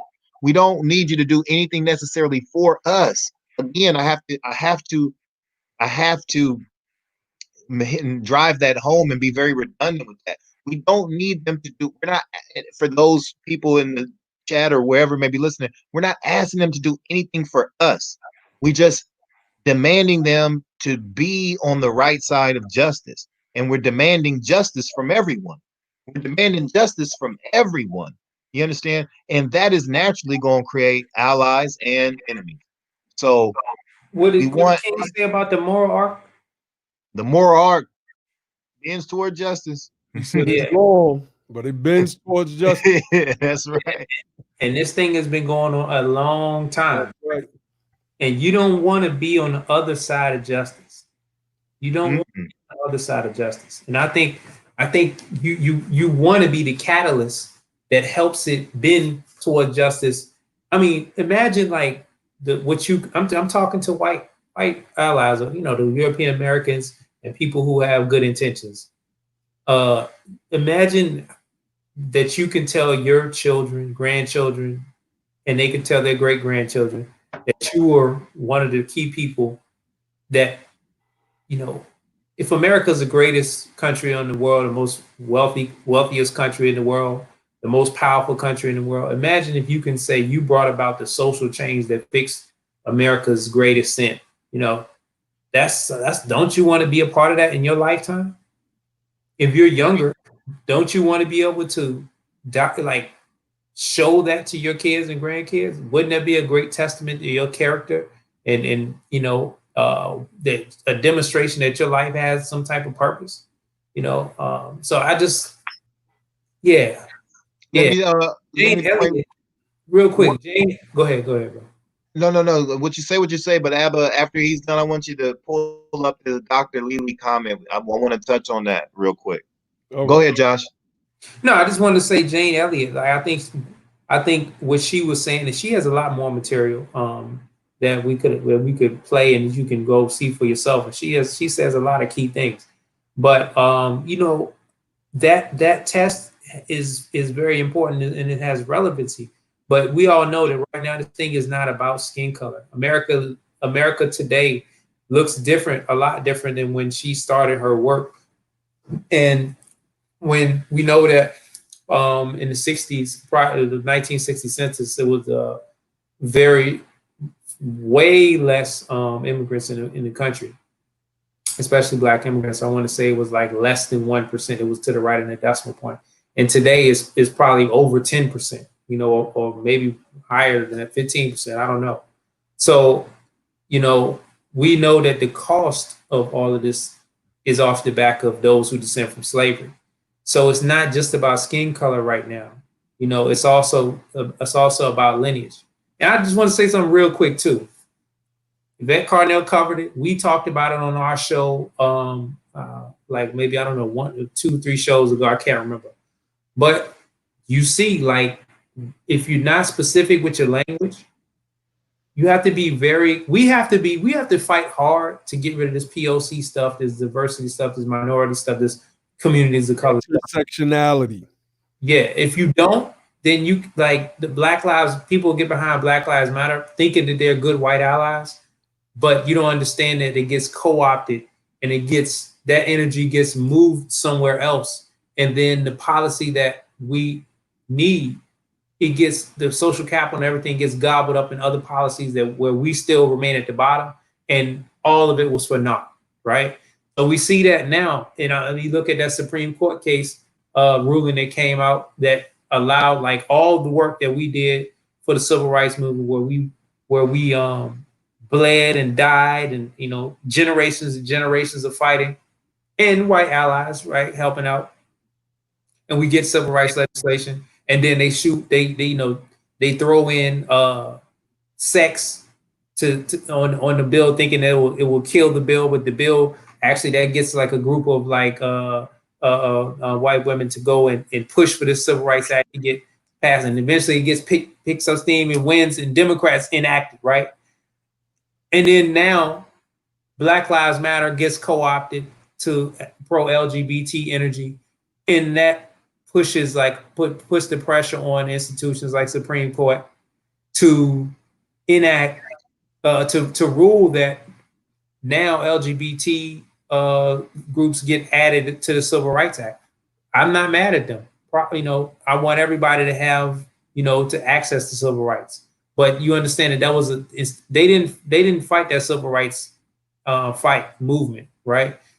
They piggyback off of what we already did and then shoehorn into it to get legislation, to get the rights, correct? So what we see now, what happened with Black Lives Matter, you know, us getting killed in the street, understand that didn't have anything to do. This wasn't like a Chinese trans man or Chinese trans woman or whatever the case may be. This was an ADOS Black man that got killed for that reason. And it's all of the situations. He died with coronavirus, with a knee to his neck, with no money, you know, over $20, and then was unemployed. That's the ADOS cost. So we need energy. We don't need that energy to get transferred to anything else other than reparations right now. That's kind of what I wanted to say. We meant to. So white allies, that's what we need y'all fighting for. Don't allow these other co-ops and distractions to come and steal the momentum, and don't allow yourself to be a participant in that. Yeah. Yes. So I want to explain this, right? And I understand why this type of statement can be made, and I understand how you feel. I understand that, but try to look at it like this, and this is the reality of it. And the reality is always a bitter, bitter, bitter taste, right? Jane and Tim Wise are terribly problematic. They are doing work many Black laborers were doing before them. They are elevated because they're right. I wouldn't say, yes, their whiteness has a lot to do with it, but look at it like this. They're not elevated because they're white. They're elevated because they're necessary. We are always going to be doing this work, but we are not going to be able to change white folks' mind, mentality, value system, and thought process, and the way they have conversations at home. Only white folks can do that. Only white folks sitting at the dinner table having these conversations can have that type of conversation. You're not going to be able to do that. We need more Jane Elliott's. We need more Tim Wises to go and disrupt that dinner table, to make that dinner table be more uncomfortable, make those conversations happen. We cannot make them happen. All we can do is affect change in our own group and mobilize our own group and push our own group forward. We need them to do that. They're the majority of the population. Whatever they do is going to get elevated because they're the majority. In a large scale, nationally, they're the majority. So whatever they're going to do is going to be elevated. And it's not so much that they're white, it just so happens that so-called white folks are the majority in this country. So anything they're going to do is going to be magnified because of their large numbers. So don't think that it's that and it's largely because of our work that they're even able to talk like that. So that's a victory for our ancestors who done that. Like, can't you see that as a victory? Now we got white folks parroting the same talking points that our ancestors broke, and now we got them going back home and causing confusion in their homes, and now they having these conversations that they never thought about having. You got a white woman talking about all people came from a black woman, and we got the memory DNA and white wealth. I mean, white supremacy is a lie. That's a good thing. That's a good thing because they don't care about us saying that. As long as it's just us saying that, we won't be able to transform what we're trying to transform.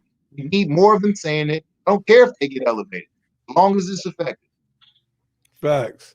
All right, I want to, because we at our limit of the show, so I want to bring up what I think. Right, when I think about what the people who are called white in America can do, and I said it earlier. My brother Josh, he did a post about it, and I've been saying it ever since. Keep that same energy for reparations. First and foremost, let me go to this article real quick because this is important in understanding from October of 2019, October 25th, 2019 to now, June 16th of 2020, right? So what's that? 9 months, I believe, if my math is correct. 8 months, 8 or 9 months. All right. Poll, AP NORC poll. Most Americans oppose reparations for slavery.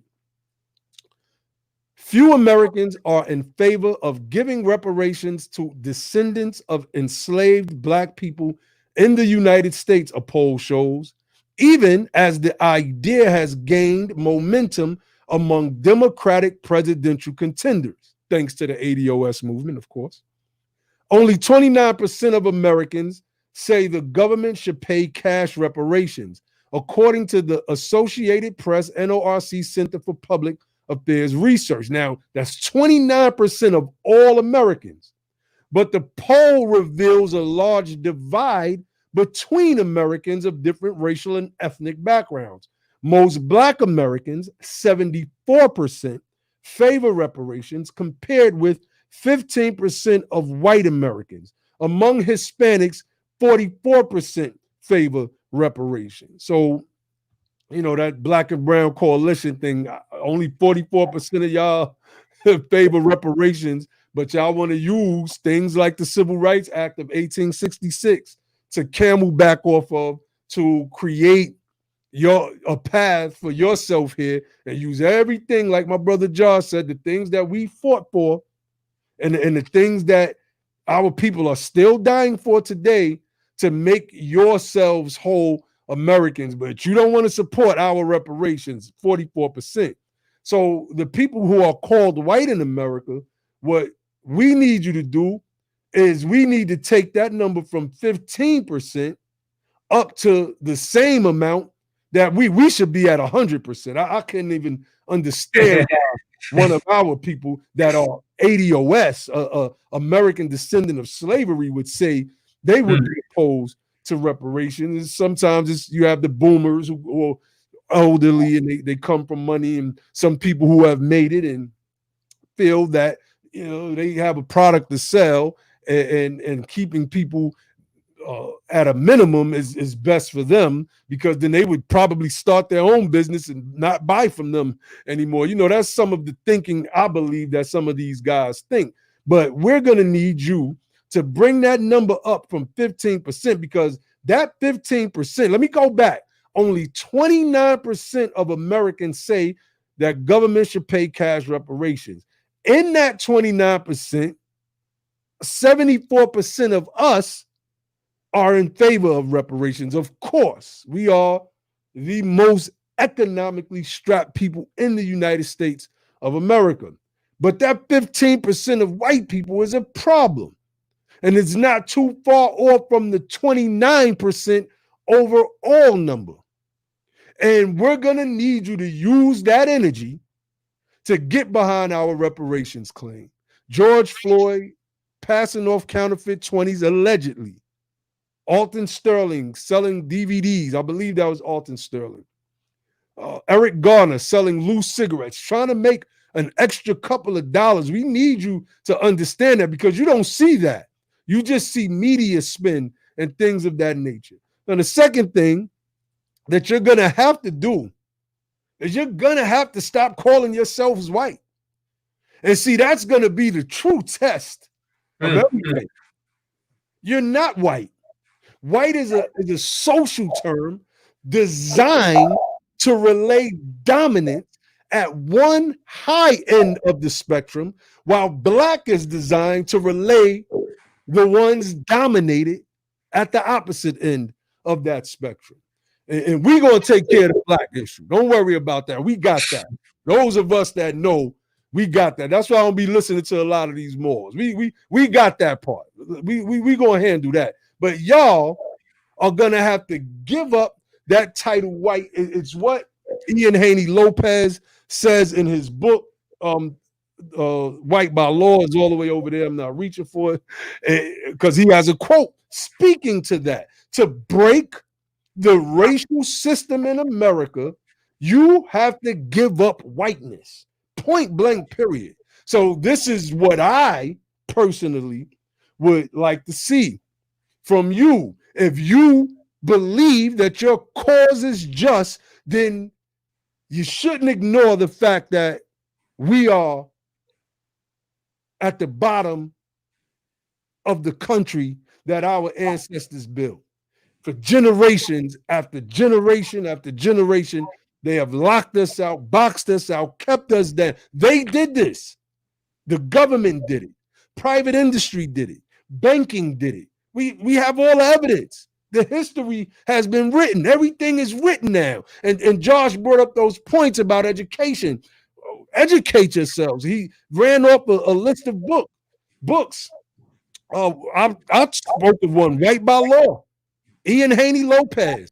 Read The Invention of the White Race by Theodore W. Allen. He doesn't refer to you all as white people. He refers to you all and a lot of his allies, people that one guy I've met calls you all the European Americans, which is what we Moors call you. We call you Europeans. I'll just say European Americans. So that's the true test of if you really want to help, in my opinion, of course. I'm not saying this is something that my brothers share. I don't know if they share this or not. But in my opinion, your push for reparations to make us whole again in this nation and to stop calling yourselves white people. Period. Yes. I mean, I've said I'm with you 100% on that. I want to get rid. We said it in previous shows, and we're saying it again. In order to do that, we have to get rid of the entire race classification system, because when like we talked about on our white majority program that we did a few weeks back, that the race classification system was constructed in America, and the first legal system based on race was constructed in America. We have to get rid of the entire race classification system as a psychology, as a social construct, as a political construct, as a legal construct. Identity based on this concept called race, black, white, yellow, brown, these color concepts, we have to get away with all of it. That's my plight. I want to see the race classification system done away with completely. Yes, and I would say the only way we can do that is if we all become American. And right now we got two Americas, and we, ADOS, are in the second America. So the way we can make it real to where it's just not in name only, but we're getting rid of titles and classifications. The way we make it real is close the racial wealth gap, bring us up to the same wealth level, at least that white people are, if not making us superior or elite economically, because we're closing the racial wealth gap is the lowest in. We like closing the racial wealth gap is not even justice. That's partial justice. Right. That's just like an accommodation. You want to talk about what justice will look like. We don't even want to go and start to add up the tab of what justice will look like. We don't want to start doing that. But if we did, and we just want to stick on the economic end, you're talking about probably like 100 trillion or something crazy. Now we know that's not feasible, but we can start at closing the racial wealth gap. Then once we close the racial wealth gap, and then we can start talking about, then like if we want to end the racial classification system, it will be real. We can move forward. We can be Americans. We won't need to, it won't be, being powerful as far as whiteness, it won't have the same power because you won't have blackness to always have at the bottom. Indeed, indeed. All right, we are past the 2-hour mark, family. So we are gonna close out the show. I think that this discussion is sorely needed. I think that the people called white in America are listening right now.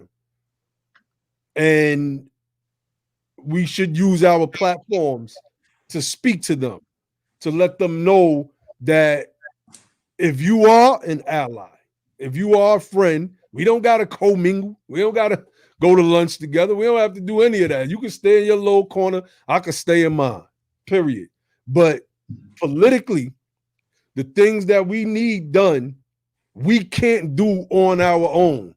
And you don't realize that by you trying to play the middle or the position of, hey, that don't concern, you are complicit in what's called white supremacy today. You help that. You aid and abet it.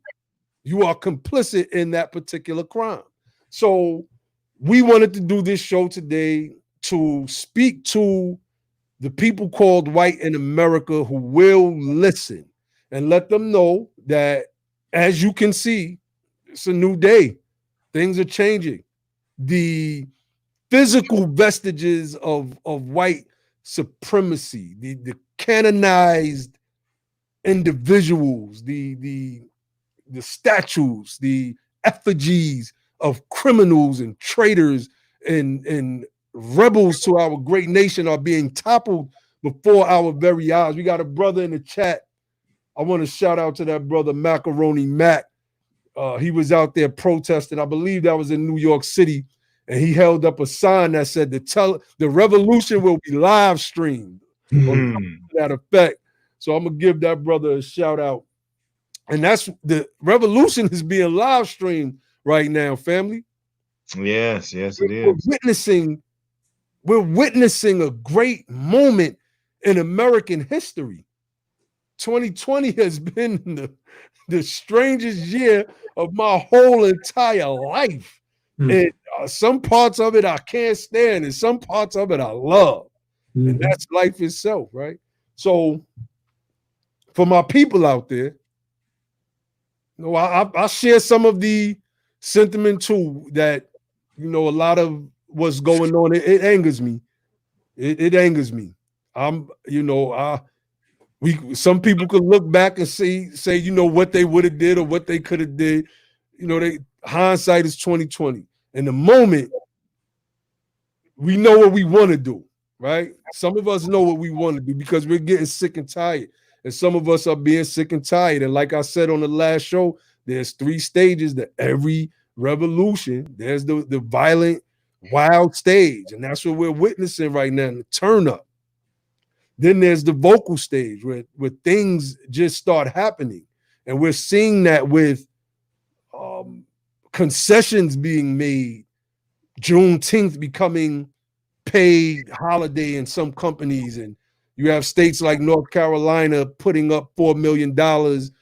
We could debate that, and I will. I'll be because I didn't look at it the way ADOS stays on it. So when I did the post, they came right on the thread like, hold up. I was like, yeah, I ain't even think about that, But to put up statues of our heroes, why don't we have statues of Harriet Tubman up all over the United States of America? One of the greatest American superheroes ever to exist. I don't think there's one greater. Not as a superhero, I just don't.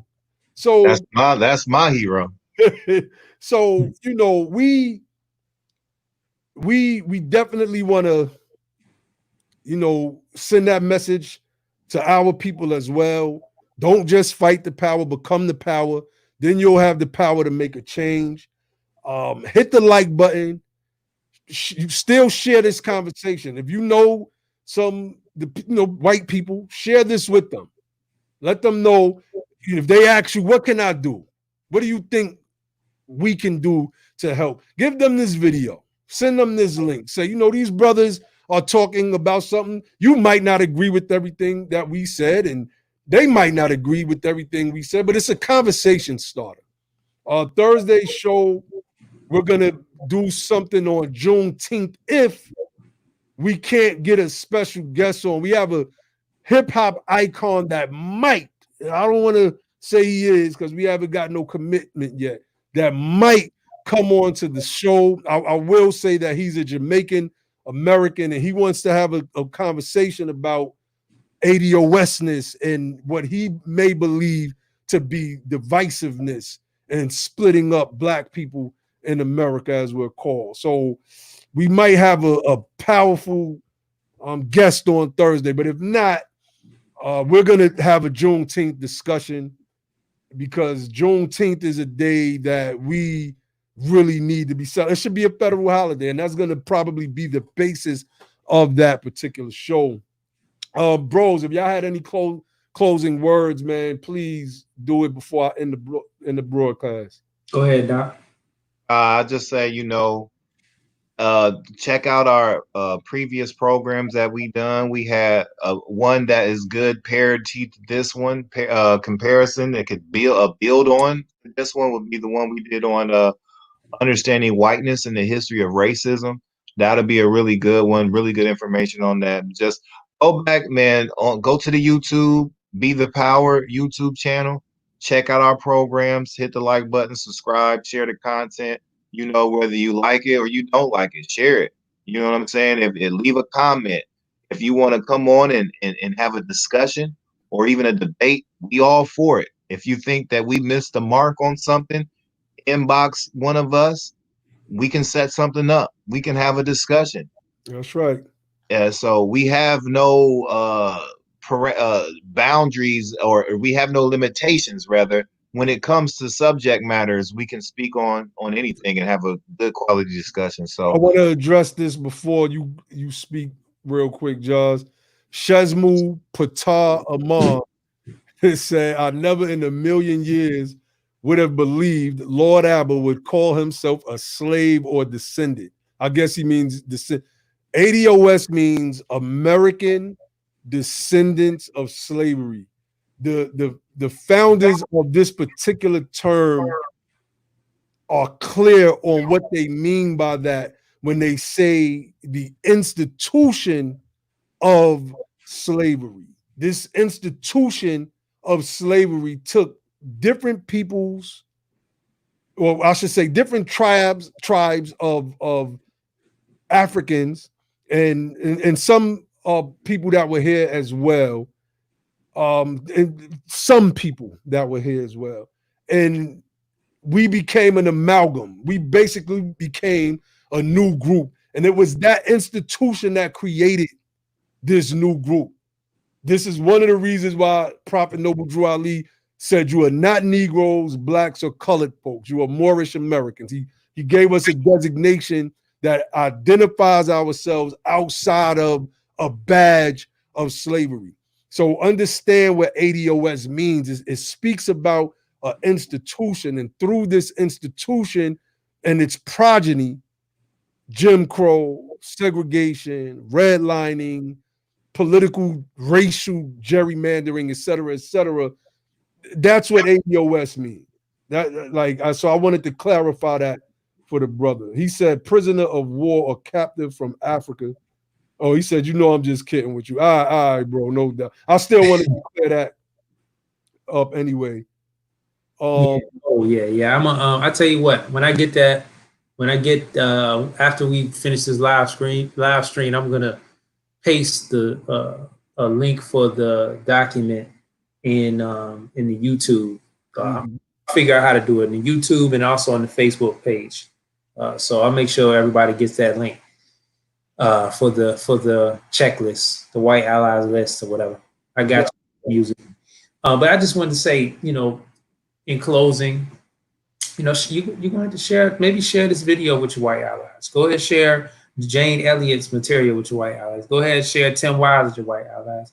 Go ahead and share Dr. King with your white allies. I mean, as much as we like to throw Dr. King around, I think a lot of them only have an image of what Dr. King was talking about and not so much what he was saying at the latter part of his life in regards to we're coming to get our check, or how the distribution of resources was given out to peasants from Europe, whom a lot of the people that you're calling white now actually descend from, and not necessarily from slave owners. You know, understand the 1790 census had black people, or you know, those people we're calling black, who were actually enslaved Americans that are descended from Africa. As I want to say, we were damn near the majority of the population. And then after, you know, you had things like the potato famine of the Irish, and they started opening up immigration, and they cut off importation of slaves. So we see that the population of white Americans increased greatly during that time period. So I'm only saying that to say that a lot of people may not know the history of that, and they need to understand history, and they need to understand some of the reasons why we need to be an ally in this thing, because there's a grievous injustice done to our people. And lastly, I just want to close by saying most people only are tuned into the radio station called WIIFM. What's in it for me, right? And just understand that you've already gotten it. What's in it for you is you've already gotten it. What's in it like we've already paid that cost. And I know most people only try to figure out, well, how they can benefit in this present time or in their lifetime. But I mean, come on, man. Like maybe we can find some of that, but just understand from our perspective, our costs have already been paid, and we're still paying the cost today. So what's in it for you is you know, we're talking about credit card bills that was already paid. And look, this thing is another thing I want to say closing. It's not about white guilt. This is not about white guilt. Yeah, I'm glad you said that. It's an American claim. I'm real quick. Because I was thinking the same thing the other day. Like, I don't want to make a discussion centered around white guilt. I don't want to do that. Yeah, go ahead, Joe. I just wanted to stress that because I was thinking that the other day, I think yesterday, and I meant to bring that up, put that in my talking point, and I forgot it. This is America. This is an American claim. Y'all go and look at Dr. Kevin Cosby on Twitter, a president of Simmons College in Kentucky, and also a pastor of St. Stephen's Church. It's right there in Louisville. And he had a powerful cameo with the mayor of Louisville. And the mayor, you know, co-signed that that ADOS deserves reparations. But you know, that's how you kind of you have to get to that point. And he said something cool. It's like, this is not about white guilt. It's the white people don't need to feel guilty. Yeah, what we're trying to say is we're not looking for that, because this is this is an American debt. This is not just about white people either. Understand that America is a diverse country now. So all of America is going to have to be involved in doing this this racial justice work and this reparations work, not just white folks. Peace to y'all. Peace, family. Peace.